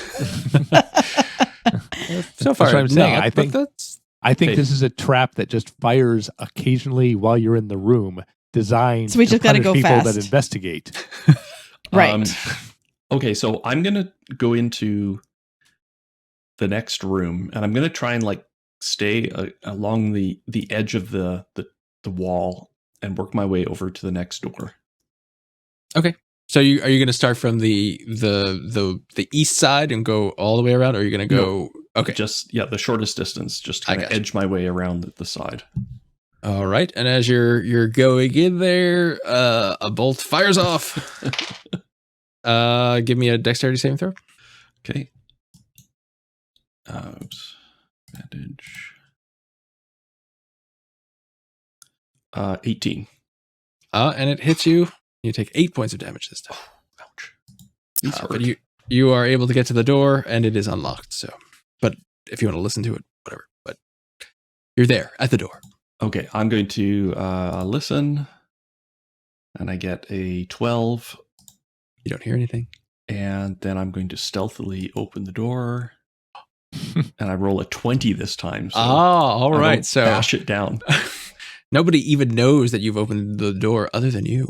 And you open the door to reveal another empty room with ceilings full of holes and a door. I feel like this my room just Lord. goes around and back into the same room. There's no door back into the same room, though. No, so that's true, yeah. I don't know. What do you guys think? Do I keep getting hit with bolts or? Yeah, keep pushing. Okay. keep going, because you're going to get hit going back anyways. Very laissez-faire with it. God, I hate this. I go around to the next door.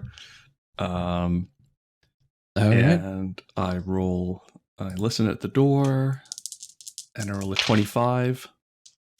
All right. And as you're listening, another bolt shoots off and misses you.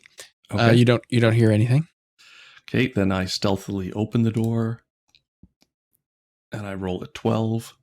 All right. Not as stealthy as before, but still pretty quiet, all things considered. And you open it up into another room, and opposite you is a door. Okay, That is rude. I jump ahead, open the door as quickly as possible. All right. And as you open the door to find infuriatingly a blank wall behind it, Are you kidding me? a bolt clatters to the floor and misses you. Run back. Okay, I just, as quickly as possible, run back. I don't know, how many times do I get hit? All right. So you run back, and every time you are in the room, it shoots off. And give me 2 dexterity saving throws. Okay. First one, I get a 18. All right. So you get hit by a bolt. So that's 1 point of damage. That's tolerable.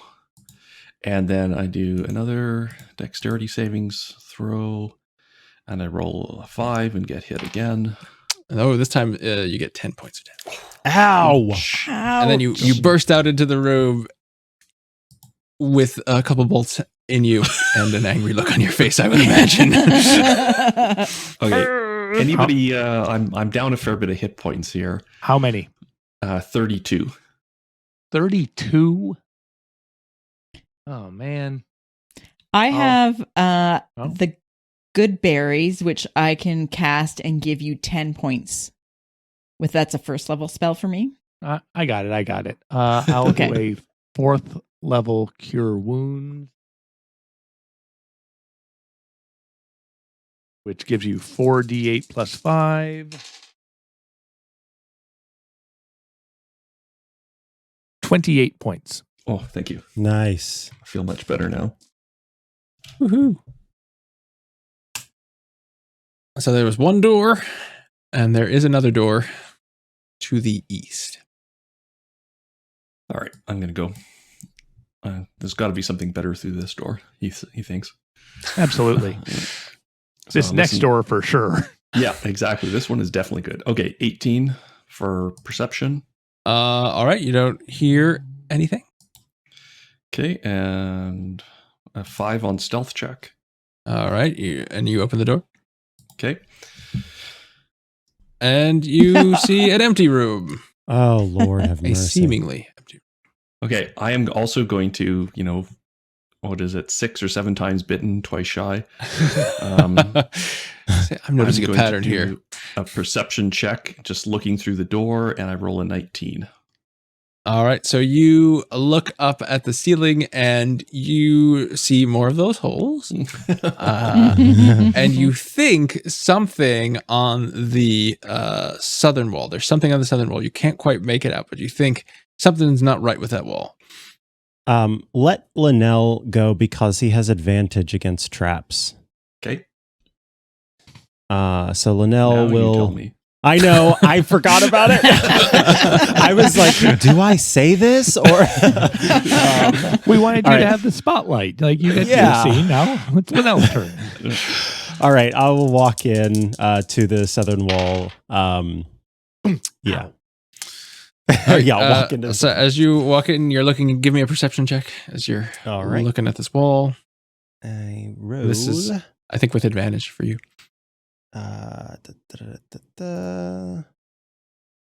A 20. All right. So as you're looking at this wall, you think there's a secret door here. And as you think that, you hear the unmistakable sound of a bolt leaving the ceiling and hurtling towards you. Give me a dexterity saving throw at advantage.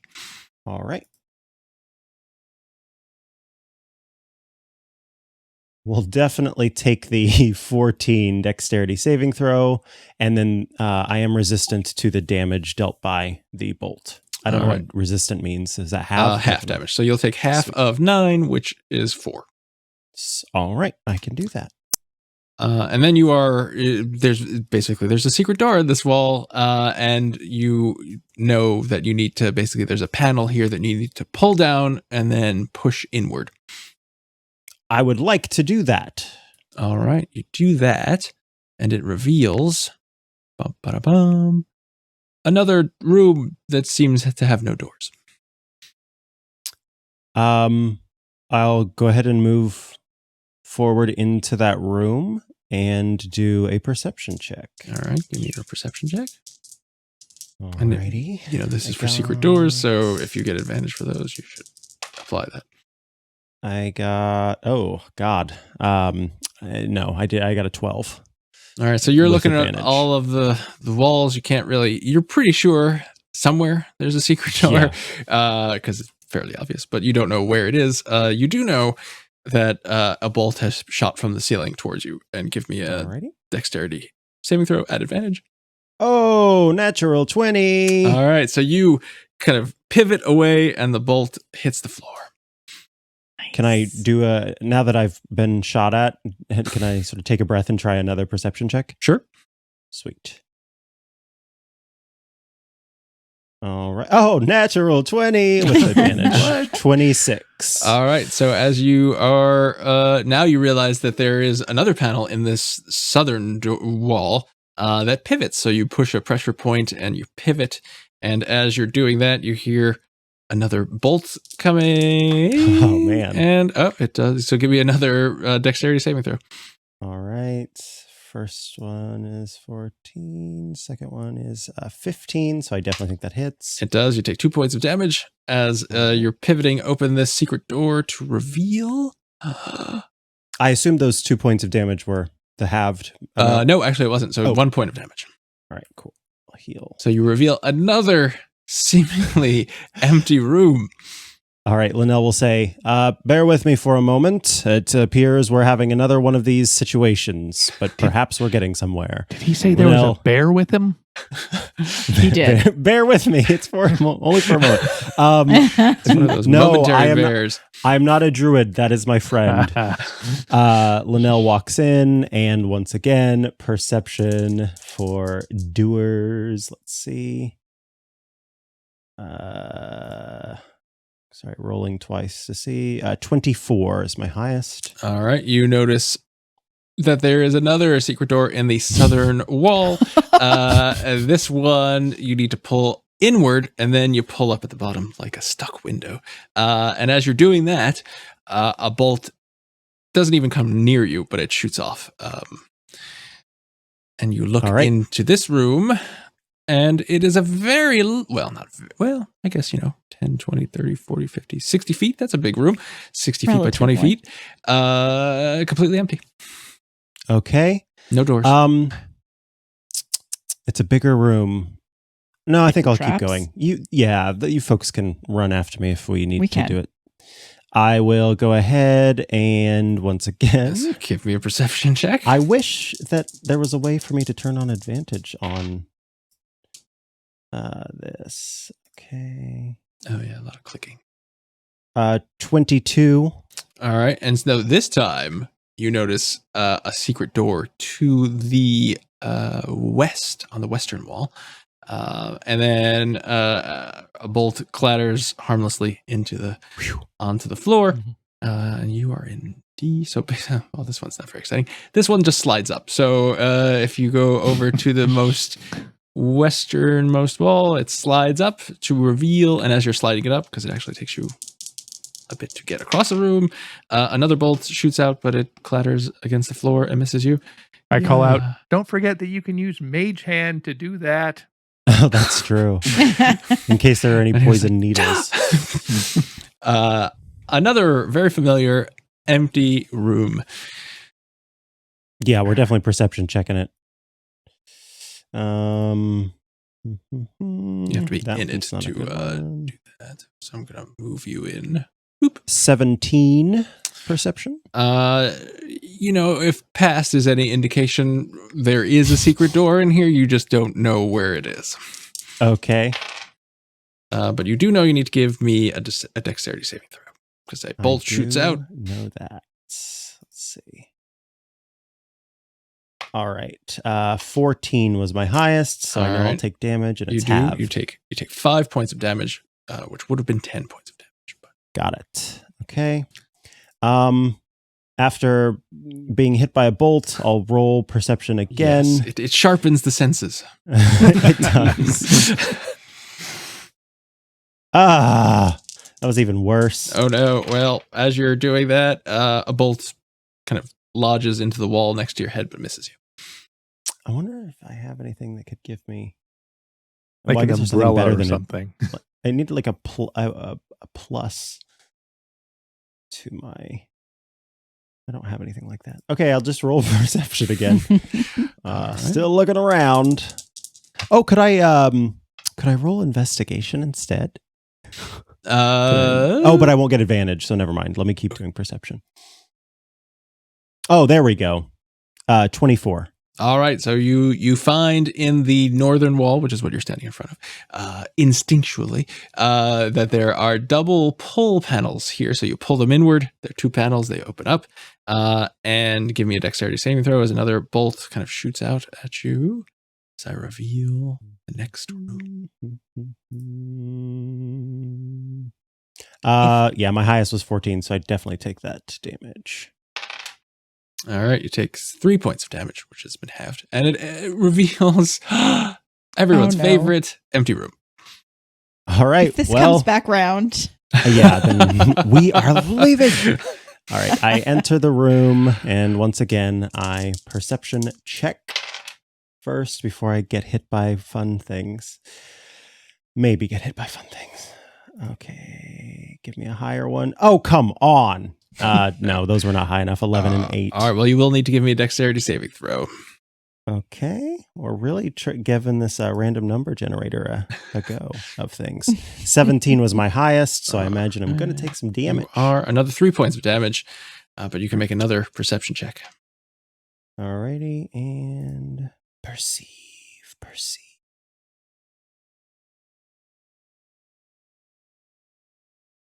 Aha, 24. All right, you find on in the northwest corner another panel, and I feel like Gary, I guess, was getting tired of describing secret panels because this one slides left. Akarak was getting tired of inventing panels. Like, the heck with it. This one just slides left, and that will reveal another empty room. The bolts are going to kill us. Not It's even, like too much sunk cost, though. A bolt clatters onto the floor. And give me.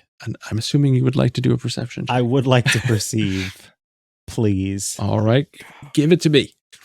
No, I won't. 15. I don't think it's high enough. And as you're standing there, another bolt fires off, but it's like on the other side of the room and in opposite direction, so it doesn't come close to you. All right, rolling perception again. Nope, 15 and 13. All right, well, another bolt shoots off, but once again, nowhere near you. Woo! All right, hitting these buttons again. Oh, don't roll a 1. Oh, no. That doesn't. Yay! Natural 20! Woo! And a 26. celebratory bolt shoots off and misses you completely. But here, this is a door. So you found a hidden door, basically. And on this door, there are 7 buttons in a row. Oh, Lord, have And mercy. you know that you need to do something with these 7 buttons to open the door. Linnell shouts as loudly as he can, "Despite my logical mind, I am not very good at puzzles. There are 7 buttons." Was it 7? Yes. Yep.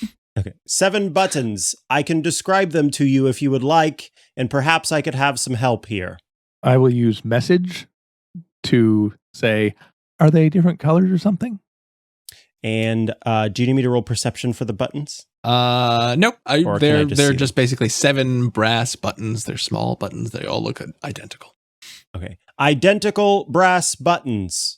I'm using message. You can just Oh. respond magically. It's fine. I've got magical powers. I've got something, but I think I have to be in. Anyway, they're identical brass buttons. I say. What happens I if you say, push, sir. push one? I don't know if I want. Oh, wait. Do I hear that? No. I don't know. Unless you're yelling. If you didn't If you shout yell, it to me, you can shout. then I I was like- didn't hear it. Oh, What happens if you push one? I use message. Chomasa would like to know if you push one. I think maybe if you press the left button twice, that constitutes the you've left and found my tune part. All right. That is what I will try first. I love that we're recommending you do the thing that ends with, and now your souls will die. Go ahead. Right, so you press the leftmost Well, button I twice? don't. My mage Okay, hand does. Of course. I forget. It's like one of those brass keys that they're selling because of the pandemic. Like you don't want to touch anything. Oh, yeah. Right. Yeah, that's Exactly. so you press the leftmost button twice with your mage hand, of course. As you're doing that, a bolt shoots off. So give me a dexterity saving throw, and the door remains closed. Oh, I definitely get hit by that one. All right. Well, you only take 1 point of damage. All right. It's already halved. Let's see. Did I didn't happen to notice anything along the way other than the no, because I was only looking for doors. That's right. Let me read this again, just really quick. Shun green. I tell Daphne to tell Linnell. You can also yell. All the doors are yes, open, so. Linnell, you went through 7 rooms. They seem to be of different sizes. So perhaps if you hit the buttons, each button based on the size of the room, say like 1, 1, 1, 3 times, 1 twice, 1, maybe that would work. Like the size of the room corresponds to the number of times you hit each button. An architecture puzzle. I see. I mean, it's as good an option as any. So I guess we're sort of looking back as Linnell was dodging bolts. He sort of builds a mental map in his brain to figure out what size each of the rooms are, and then gets to pressing buttons. I know that we'll quickly know as I press the first one if it's wrong. Tell me the sequence that you are going to do. Golly. So what is the smallest room of the 7 rooms? Let's see. Well, 1, 2, 3, 4, 5. Because they all look the same to me from here. I'm just thinking you hit them. There's this one that's 2 big, and there's this one that's 3 big. Yeah. So I'm thinking you hit like button number 1 one. once, button number 2 once, button number 3 once. Oh, button number I see now. 4, 1, 2, 3. Got it. Or I have other ideas based on size. Okay, yeah, let's try that. So the button to the far left, I'm going to press once, and okay, so this is interesting because I didn't know if pressing a button wrong meant a bolt came at me, or if the bolts are independent of my button I guess pressing. we'll find out. So okay, yeah, here we go. Button 1, I'm pressing once on the far left. Button 2, I'm pressing once. Button 3, I'm pressing once. Button 4, I'm pressing 3 times. 1, 2, 3. Button 5, I'm pressing once. A bolt hits you for 4 points of damage. At that point, button 5? Yes. Okay. For how much did you say? 4 points of damage. That was halved already. Okie dokie. So, okay. Do we keep going? Do you keep trying that pattern, or does that mean we keep going. At least go through the 7. Oh, yeah. Okay, so then button 6, I'm pressing twice. And button 7, I'm pressing once. Okay, nothing happens. Okay, so either that bolt meant that we were right up to that point, or it was just because I was moving in the room and every X amount of movement, a bolt hits me. It could be. I didn't get to do a dex save on that. I'm sorry. Yes, you should have done a dex save. I apologize.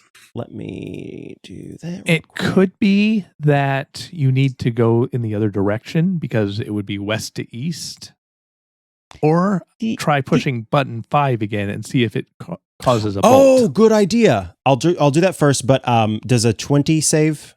Yes. So you sidestep as you press the button. You look over your shoulder and you sidestep, and it hits above the buttons. All right, I'm going to press button 5 first just to see if that's a, hey, send me a bolt button. You press the button, you hesitate for a second, then you press the button, and nothing happens. Okay, sweet. Then let's try it. Go ahead. Another idea I had is it like press button 1, press button 1, press button 1, press button 3, press button 1, press button 2, press button 1 based on the size. So but that only involves 3 buttons, which doesn't seem like it would be right. But and as you're talking, another bolt comes, but it misses you. And Linnell, give me a perception check. Okay. Is this for doors or traps? No, this is for traps. Yes, for traps. Okay, then I will roll it again, and I got a 24. So you casting your mind through this complex of secret doors that you've been going through, you're pretty certain that the bolt trap is just one big trap that's in each of the rooms, and it's basically just firing off at a set interval. Oh. So it has nothing to do with the buttons. Okay, gotcha. Okay, so they are not telling us anything. Try button 1, then button 2 twice, button 3 once, button 4 3 times, then button 5, 6, 7 once each. Okay, I do that. Nothing happens, and a bullet shoots off. All right. I say we go look at this arch. Yep, I agree. All right. You have to make your way through again. How are you going to get out of this complex, Linnell? I will just sort of take my hit. So if we'll reconcile after I get back, if that works for you. Yeah, it's fine. I'll just roll a couple time. times and we'll see what happens. See what happens. Cool.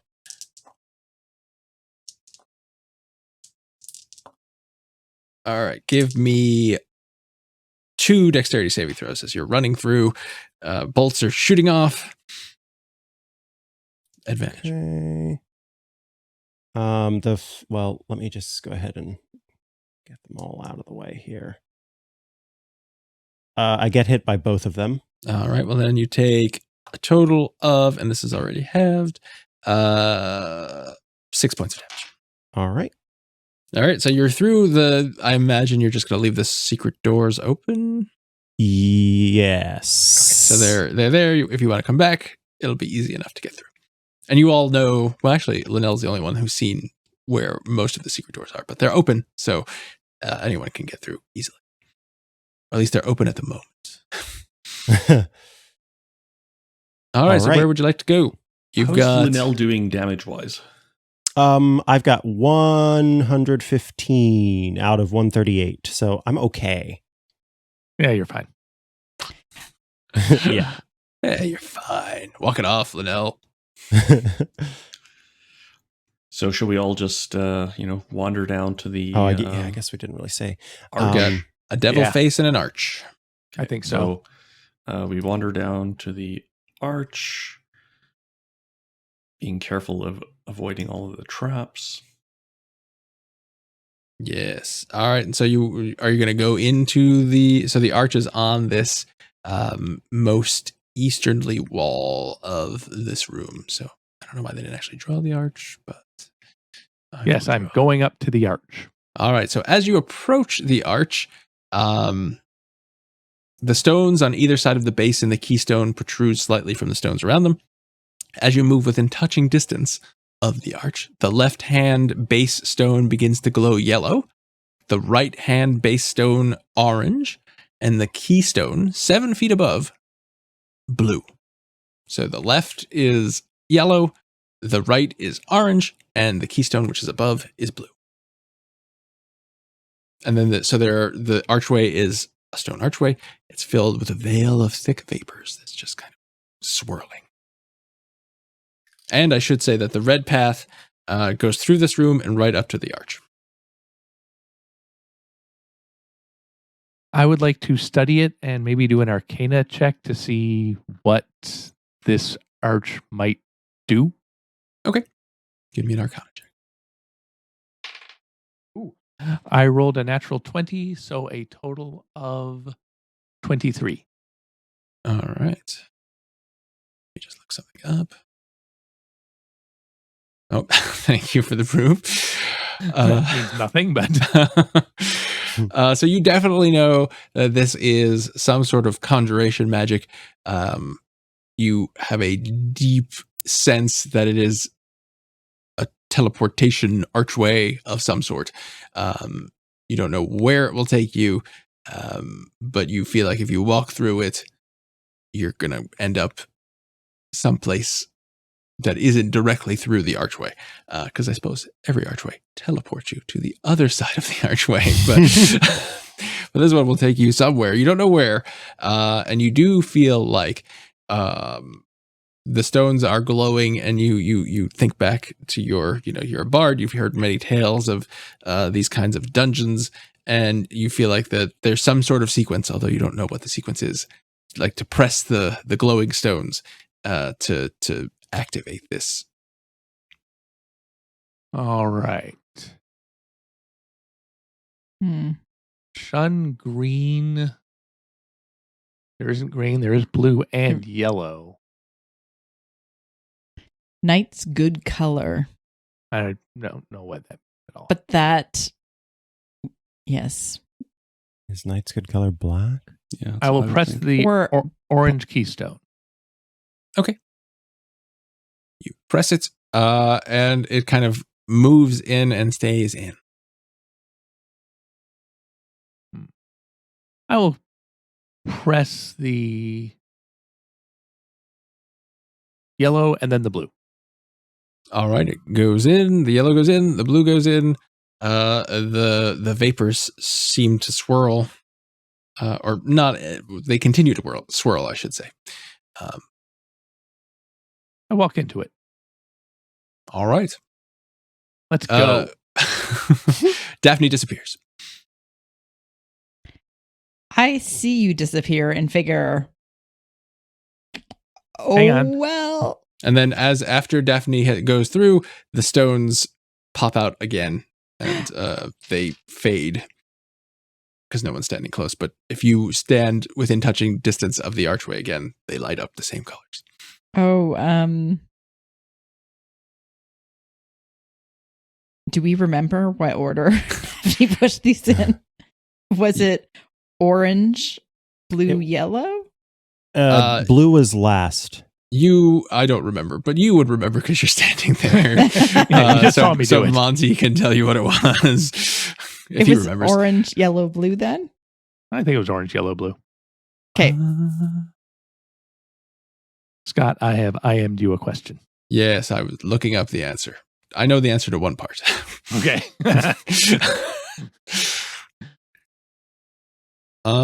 Right. So given that we are doing a podcast, I will just tell me. So what are you folks who are on the other side of the archway going to be doing before I say what has happened to Daffné? I think I'm not going anywhere because it's one of those somebody or somebody's need to stay in case they return situations. So I'm not going through the door or the archway, and I'm not leaving the room. I'm just hanging out waiting for Daffné to come back. I do not want to let Daffné be alone in case something's happening. So I am going to follow Daffné. Oh, okay. So you you press in the sequence, you walk through on the pathway, and I will tell you where you are. And Thald, you've seen this. You know what the sequence is if you want to do it. Linnell is like, I need to be here for, you need proper backup. I'm going to be way away. I'm going for it. All right. Oh my God, I guess I'm staying here. The same sequence. All right. Well, then you guys decided to go for it very quickly. So Daffné was doing something that, so as she has a strategy that she does not need to, she's pointing in random directions because she's appeared in a room where you two also appear. This miserable cubicle appears to have absolutely no means of egress. 3 iron levers, each about 1 foot long, protrude from the south wall of the chamber.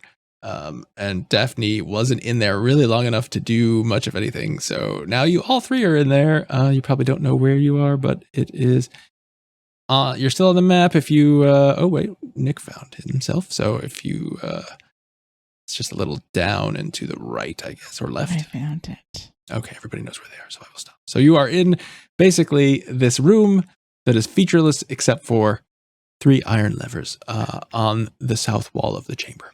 Oh, hey, guys. Hey, we thought we would come and help you do whatever this is. Maybe that was a bad idea. Oh, well, if that arch had killed me, you'd be dead too now, but luckily we're not. I am going to do an investigation check. All right. And I get 13. It's going to be my thing, but no, you can both do it. So there's really only one thing to investigate in this room, and that's these levers. So you feel like they can be moved horizontally or vertically, and singularly or in combination. They're easily moved. And that's really it. I mean, you look around, see maybe there's the walls and the ceiling all seem unremarkable. All right, let's start wangling these levers. I take the first one and I move it up. All Move it right. sideways.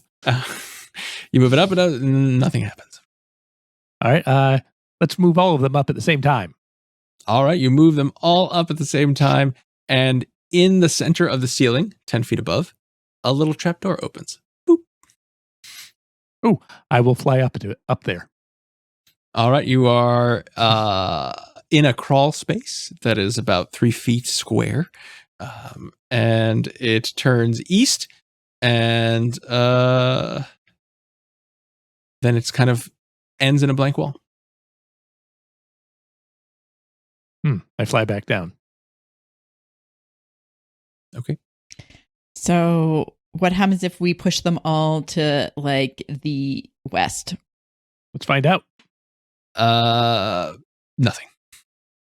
East? Nothing. Hold on to something.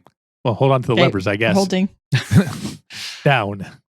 All right, you push them all down simultaneously. Are you all holding on to the levers? Yes. Yeah. Except for the person who can fly.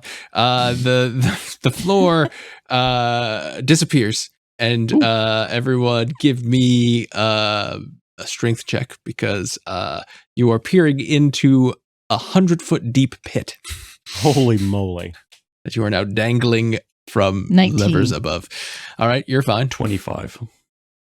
A 5? 25. Oh, 25. Oh, That's better. And Daphne is kind of flying. You hang out. It continues to, I mean, there's nothing that you could do. And in about 10 minutes, the floor appears again. While the two of you are just dangling there, We're and just, Daphne's like, hanging. "Oh, well, that's bad." I'd like to fly down there and see what's up. Okay, you can fly down there. There is nothing. I can see in dark light as though it's bright light. It's literally like this room just extended 100 feet down and then another floor. There's nothing there.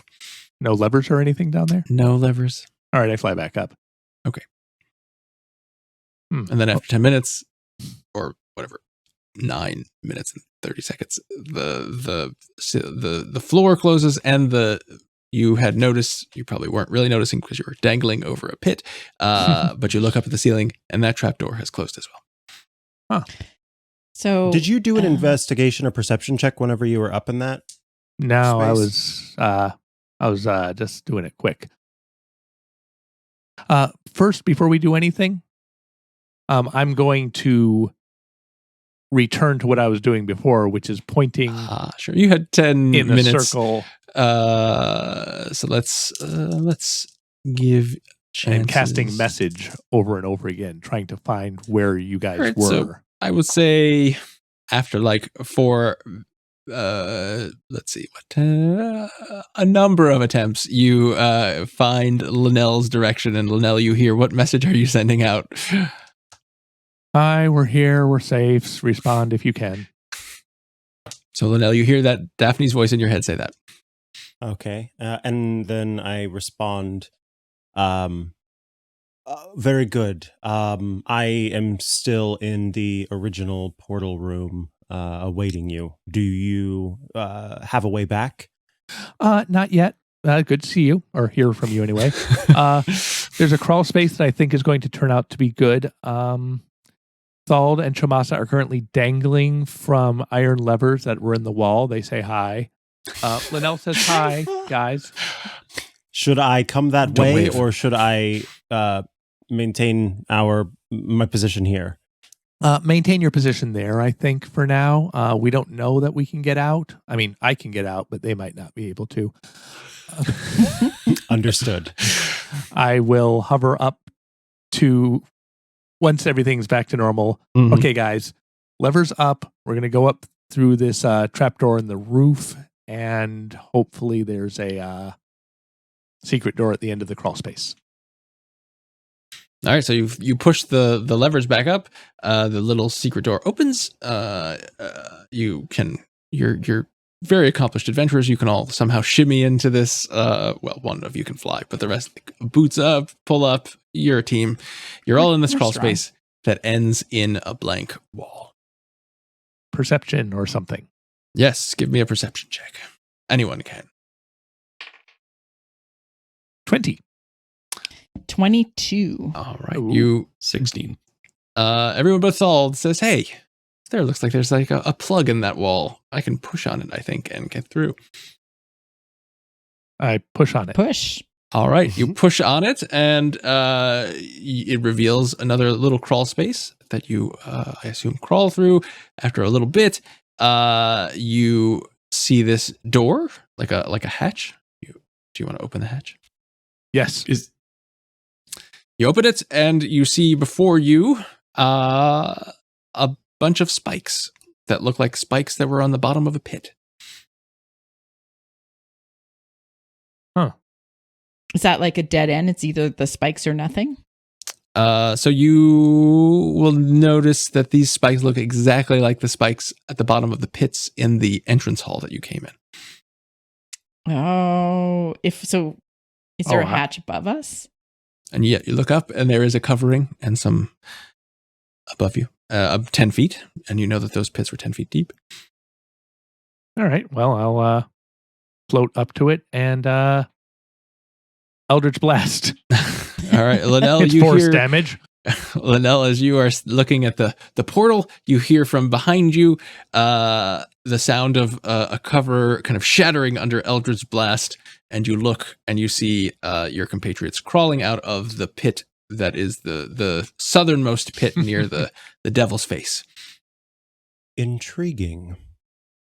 It appears you have found one of the passageways that we surmised was a hint in Akarak's puzzle.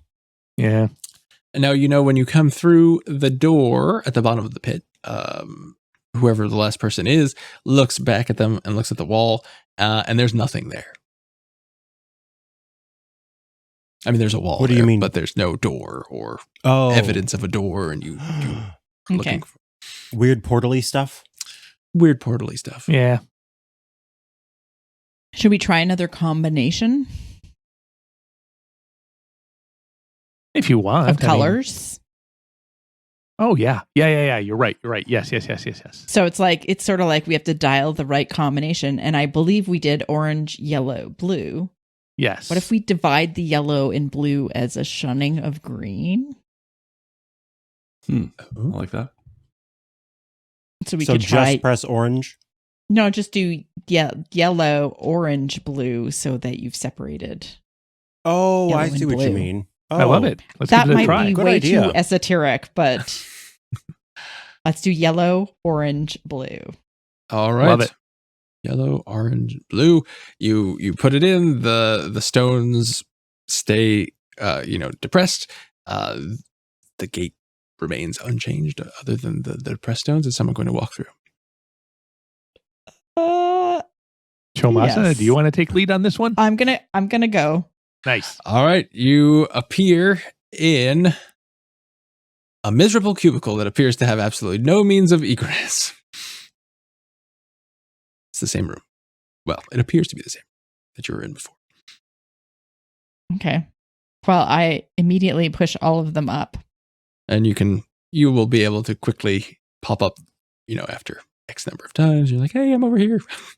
That didn't work. I mean, it worked in that it sent you to that room, but Should we All right. put blue first now? Again, keeping yellow and blue separated. So blue, orange, yellow. There's only 4 more combinations to try. Let's do it. all right. Well, tell me what combination you're doing. Blue, orange, yellow. Blue, orange, yellow. It All spells right. boy. Boy. The gateway is unchanged. Oh, and remember before it swirled. It's still swirling. It hasn't stopped Oh. swirling. Okay, can I ask you this? When you first described after the first depression, Mhm. after the Great Depression, Uh, you sort of described you talked about the appearance of the gate Was that just because that was our first time, or was there something different about it that happened at that point? It was because it was your first time. The gate Cool. remains to look the same, other than, when you're pressing the sequence, it looks a little different because you're pressing a different sequence, but the swirling has not changed. Cool. So it could be leading us to a new place. I suppose since I stayed behind before, I will take this trip. And All right. Linnell walks through the portal. He walks through the portal and appears in a featureless cubicle that appears to have absolutely no means of egress. Although I assume you people are We smart, told so him. you told him how to get out. And so he climbs up and he's like, didn't work. It's the same. All right, well, let's do it quickly then. Yellow, blue, orange. As soon as you hit the orange in that sequence, the vapor disappears in the gateway and a path nice. appears to go eastward. Nice. Let's go. That's new. I walk through heedlessly. It's my favorite way to walk through things. I follow. All right. Is everyone going to walk through? I also follow. Is anyone going to heedfully walk through? No. No, everyone's no just heeds. heedlessly following Daffné. I just was afraid of getting hit by bolts, so I'm going to do a perception check. All right. Oh, our heedful walker. Rolls a 9. All right. Well, you don't think there are any bolts hiding in there? Okay. I'll go ahead and roll to look for traps with advantage. All Let's right. see. So you're all, there's a path. Are you all following the path through the archway? Yes. And I got a 21. All right. Well, you don't see any traps in the archway, but you all appear in a small room that holds what appears to be a statue of a gargoyle, 8 feet tall with 4 arms. One of the arms is broken off and lies on the floor in front of the statue. And I will move you all to this room as soon as I can I'm going find to it. do investigation on the gargoyle. I'm readying my swords. Yeah, I'm going to do Eldritch Blast on the gargoyle. All right. I call up the It's flames. all the way over here. Let's move you over here. Boop. Where, Let me see. where are we? That's a good You question. haven't revealed the room. I have not. I am going to do that right now. There we are. Oh, okay. You're up Man. near the first entryway that you found. Oh, Now, your characters don't know that, but you know that because you see the map. Let me show you a picture of this room. Well, not really of the room, but of this thing that's in the room. Let's see. Here it is. And this is a 3-arm. Oh, this one looks a little different from the other one. Yes, it's a I still don't 4-arm trust it. gargoyle statue. Its arms on the floor, and it's kind of, as you can see, it's got its kind of all 3 of its hands, well, all 4, but one is on the floor, kind of like in this position, cupping. I wonder if we should reattach the arm. And somebody was investigating the statue. Nick, I think you said Yep. you wanted to investigate the statue. All right. I So am. you notice that you definitely think it's a statue. You do not think it's a gargoyle. You think it's a statue of a gargoyle, not an actual gargoyle. So you look at each of the hands, like you look at one of the hands and you see it's kind of looking like it's holding something, or it was holding something. And there's a slight depression in the palm of each hand. oh. Hmm. Does anybody have a magic ring? I do have a magic ring. Do you I like have it? Let's see, which one was that one? It was the one that could keep your ghost around. No, I have another one that's not quite as nice. The jumping? Yes, the jumping ring. That's probably, if I was going to give one up, that would be it. So I take off my jumping ring and I place it in the palm of the gargoyle. All right. Nothing happens. You notice that the depression is larger than the ring. So the ring doesn't really look like it's what it's looking for. What about the gems from the necklace of the other gargoyle? Oh, I love it. Yeah, Yes. that's a good idea. Absolutely. I take my ring back, just to be clear. Yeah. Yeah. Right. All right. I Well, don't remember who has it. I have it. So yeah, it had 10 gems in it, I think. Yes. Does anybody else want to investigate it? Or, Yeah. While check you're this out? readying, Maybe that, do an Arcana check on it. I have no Arcana. Well, I got a 20 minimal. for investigation, and Scott, I'm looking at, or Linnell's specifically looking at all of the arms and the hands and seeing if there's anything else to recognize about it. Well, I got so a 25 for perception. Well, fancy. Together. Together, you look at this. Linnell and Chimosa are looking at this. You know that there's no way that you can get this arm back onto the statue. But you do notice that the depressions in each hand are the same size. So on all 4 hands, they're the same size. And that's about it. Okay. Okay. Let's do an Arcana check just to cover our bases. Excuse me. 24 Arcana. It doesn't appear to be any kind of arcane thing that you know. It looks like it's just a statue. But you would know with an Arcana check that gargoyles have an ability where they look like literally they are a statue until they are not. So we could end up activating this gargoyle. yeah. What But- if we just left it alone and moved on with our lives? We could also do that. It's always a choice. Although, how do we get out of here? There is a passageway. There's Oh, a okay. passageway to the south. Yeah, let's try move that. on.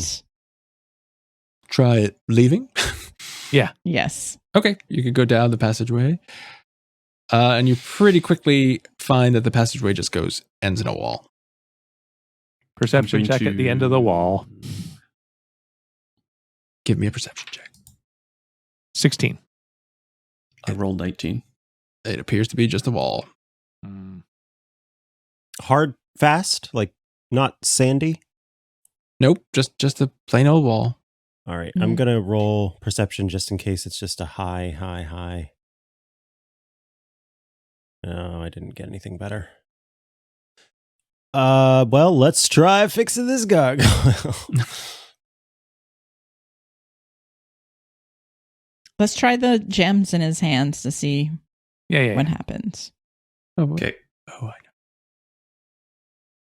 I take my the collar with 10 gems on it. Does somebody want to just look at the collar?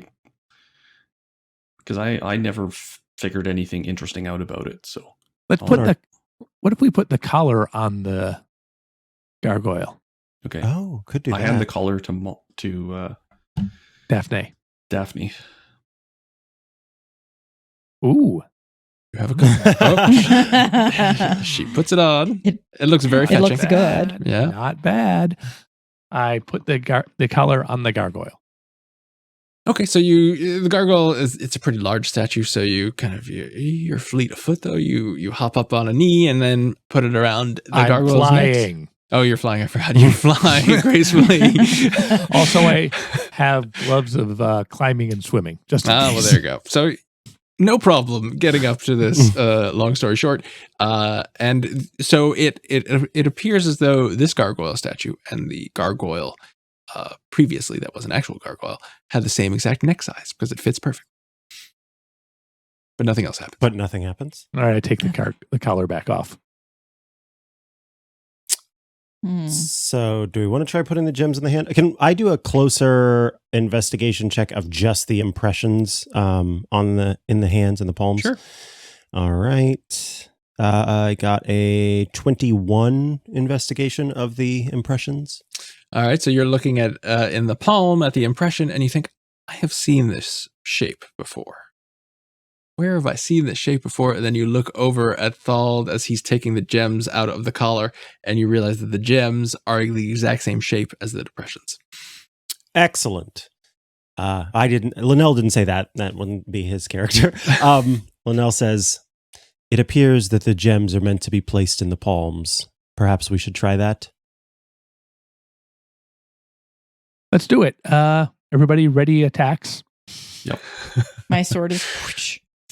All right. What is? I assume the trigger is if this gargoyle stops being a statue and attacks us. Mhm. If it attacks us. Yeah. Okay. Yeah. Fair Yeah. enoh. 'Cause if I it like just comes it. to life. I That don't is wanna- seasoned Dungeons and Dragons player reaction. Too many killings of important characters. So can we all place a stone in each of the hands, including? I'll take the one that's broken off and put mine in there. If everybody else wants to, we can kind of Okay. do a 1, 2, 3 thing. Sure. Yes. Ready. Right. Sounds good. And go. Boop. All right, so you place a gem in each of the hands, and the 3 hands that are still attached to the statue close and crush the gems, and gem dust falls to the floor. Ooh, scoop that up. And the This is just a nutcracker. Gem dust is useful. What if the gem in the hand that's on the floor, nothing happens to it. Okay, what if we just try to just put that arm on the ground Yeah, up to it. up Yep. to it I like and it. just see if I know we don't really have anything to fix it, but just see what happens. So I pick up the arm All right, the gem and falls I out. hold it in place. Okay. Knew I wanted mending. And then you said the gem fell out, so I put it back into the hand impression. Yeah. And while she's holding it. Okay, nothing happens. nothing happens. And you Okay, so we've realize got as gem dust. when you were investigating, someone was investigating. There's no way to attach. You feel like there's no way to attach the arm back onto. I just thought maybe it would magically attach. Mm-hmm. Fair enough. It was not a bad idea.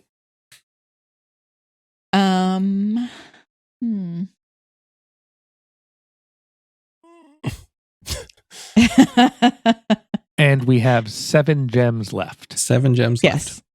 Maybe they all have to be crushed. Maybe it's like the gem. Oh, if the gems are being used to sort of keep that other gargoyle here, then maybe we need them to be crushed as like an honoring, almost like a sacrifice to the gargoyle.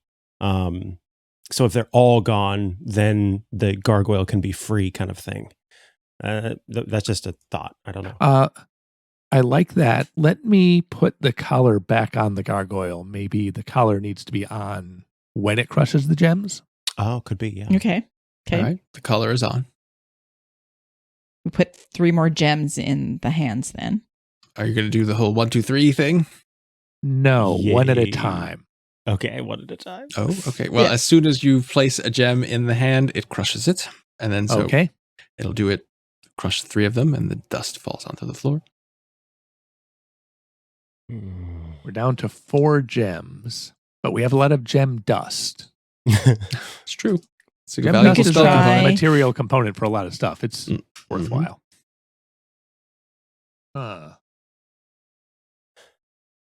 This is tough.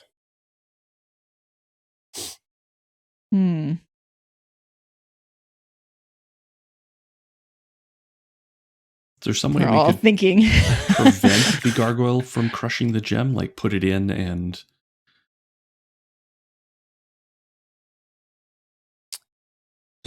Yeah. Mhm. Oh, you. Well, no. Stone crushing stone. Maybe you're a connoisseur of fine stone, so maybe if you could find some very hard pebbles around here. Yeah, is put there it- anything I can find that Hmm. in this room, some small rocks? Sure, you could find some. There are some rocks laying about. Okay. So can I place the rock so that the hand won't be able to fully close? There's I don't know. It seems pretty strong. you could place it in such a way that you think you have jammed it so that it will stop closing Oh. if it can't crush this rock. Should we try putting another gem in? This is the Sure. hard part because What if we run out of gems? Yeah, I And- think and the then- gems are just getting crushed. I would like to thoroughly investigate all of the walls all the way around. Okay, give me perception or investigation, whichever you prefer.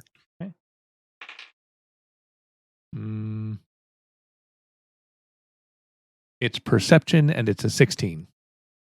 They appear to be solid stone walls.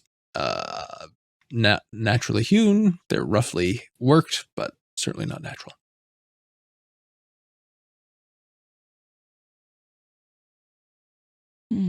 Strong. Ancient. Is there anywhere else we can put the gems on the gargoyle?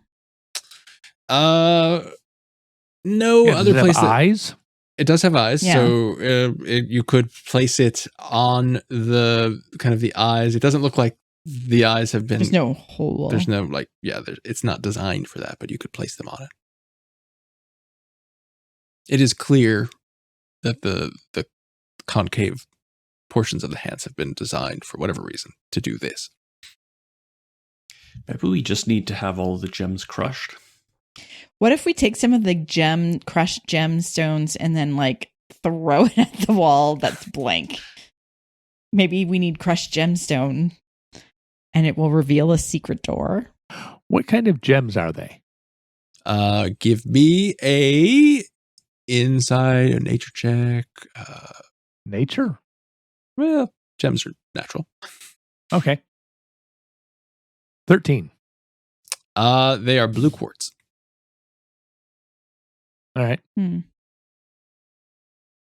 worth about 100 gold pieces. Yeah, let's just crush all the gems. Yeah, that's how I'm feeling too. I kind of like this sort of free the soul of the gargoyle thing. Yeah. I'm going to crush all the gems. All right. Does everybody want to crush all the gems? Thald is holding the gems, so if he's not on Thald, may we board. please crush the gems? Yeah, that sounds good to me. All right, so you put 3 more in. They get crushed. You put the remaining gem in any particular hand. The one opposite the broken one? Does that work for everybody? Yeah. All right, you put it in. It crushes it, and as the gem dust of the last gem is falling from the hand, you hear, kind of echoing throughout this chamber, "Your sacrifice was not in vain. Look to the fourth to find your gain." Oh, so then we look at the fourth hand. Yeah, Yes. we do. And it appears to be empty. Appears to be empty. Can I Mhm. do a perception check? Get all up close at maybe there's some writing or something on the, I can't think of what it's called, that in impression. So I crouch down and get my eyes up real close to that impression. Okay, give me a perception check. Oh, heck yes. How does a 25 sound as I sort of poke at the impression and maybe look for some sort of writing or something on there? So poking at the impression gives me the impression that you're touching it. I don't mind touching it. All right. So as you're touching it, so it looks like there's nothing there. And you're like, what gain? I don't see anything. So you touch it, and there is something in between you and the concave part of the hand. Like there's something there. What do I roll? And you kind of feel around. Can you try and and take I it? thought I had a roll for save or something. I thought I was being hurt. Nope. Try and take it. You feel around, and it feels like it's like some sort of invisible object. Okay, This is I This pick is up pretty the basic, invisible. but I'm going to cast See Invisibility. You see an oval diamond in his Oh, hand. sweet. It's an oval diamond It has 2 flat and polished sides. It's very clear. with 2 flat polished sides. Anyone? How It's clear very is it? clear. It's invisible, but also Give me Daphne. Give me a actually anybody, because you're explaining what it looks like. Give me an Arcana check. Anyone who has Arcana. 11.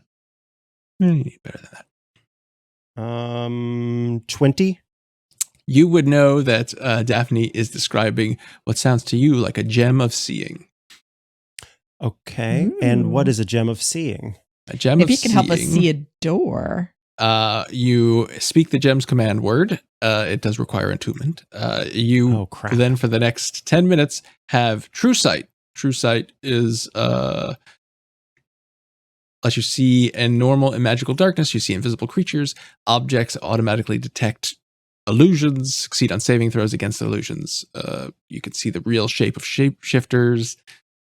You can see into the ethereal plane, as How previously long mentioned. I can do that now with see invisibility. And it lasts for 10 minutes, I think. Let me see. Oh, it's worth Gems. mentioning that see invisibility lasts an hour. So for the next hour, I will see invisible creatures and objects if they were visible, and I can see into the ethereal plane. Ethereal creatures and objects appear ghostly and translucent. But it doesn't do anything against illusions or shapeshifters. So I guess- And you would we know, can't all attune of to you it right now. would know that gems of seeing usually aren't invisible themselves. So as you're holding it, Linnell, you kind of move your hand a little bit or your finger, and it wipes off this dust that was on it, and part of it now you can see it glinting. Okay. Linnell says, curious. It appears there's some sort of invisible paint on this gem. Perhaps there is an invisible paint on our pathway out of here as well. Oh, I'll go check. I will take the collar off the gargoyle again. And with my see invisibility active, I will go check out the passage again. It does not appear, though, anything that is... you don't see anything. I got so Why excited. can't I I couldn't see see anything. we go and I go over and I rub on the wall to see if we can rub off any invisible, the gem. Invisible goop. Yeah, the invisible paint. you can just kind of rub off the gem, and it is now visible. But I'm doing this to the end of the wall Oh. at the end of the passageway to see if there's anything. Maybe I'm using an instrument of cleaning. Well, I think you're the first person who's touched it. So you're touching this wall, and it doesn't feel like it is a wall. It feels like there's a. It feels like there's a passageway through there. So I just can keep moving. Let me This know is if you one of want to those keep Looney moving. Tunes situation. I'm I tell everyone what I'm about to do, and I just Be keep careful. moving. Make sure there's a floor. So you maybe see, I'll use my perception before I push through. You push your head through, and so it looks like Chamosa's head is just in this wall, and you see a big, kind of a large hall that is filled with, for lack of a better word, spheres. I will show you what it looks like. So it's this large hall that has these kind of murals painted on them, and each of the murals includes a two-dimensional sphere in it, and they're just kind of scattered across the wall. That is true, but it's called the Great Hall of Spheres. So Okay, so I pull my head it's back a two-dimensional out. sphere. And I describe what I've just seen to my friends. It's this wall is not a wall, and I saw this room full of circles. Some might say they're spheres. Flat spheres. And a bunch of more murals. And you would also see it reminds you of the entryway that you came in, because it's painted, there are murals all over the place. The floor is full of a mosaic. It's a very well decorated. Great. Let's go in there. I suggest we push onward. All right. I will reveal the room. Boop, boop, boop. What are people going to find in the Great Hall of Spheres, the Great Hall of Circles? I don't know. We'll find out next Shocktober on Total Party Kill.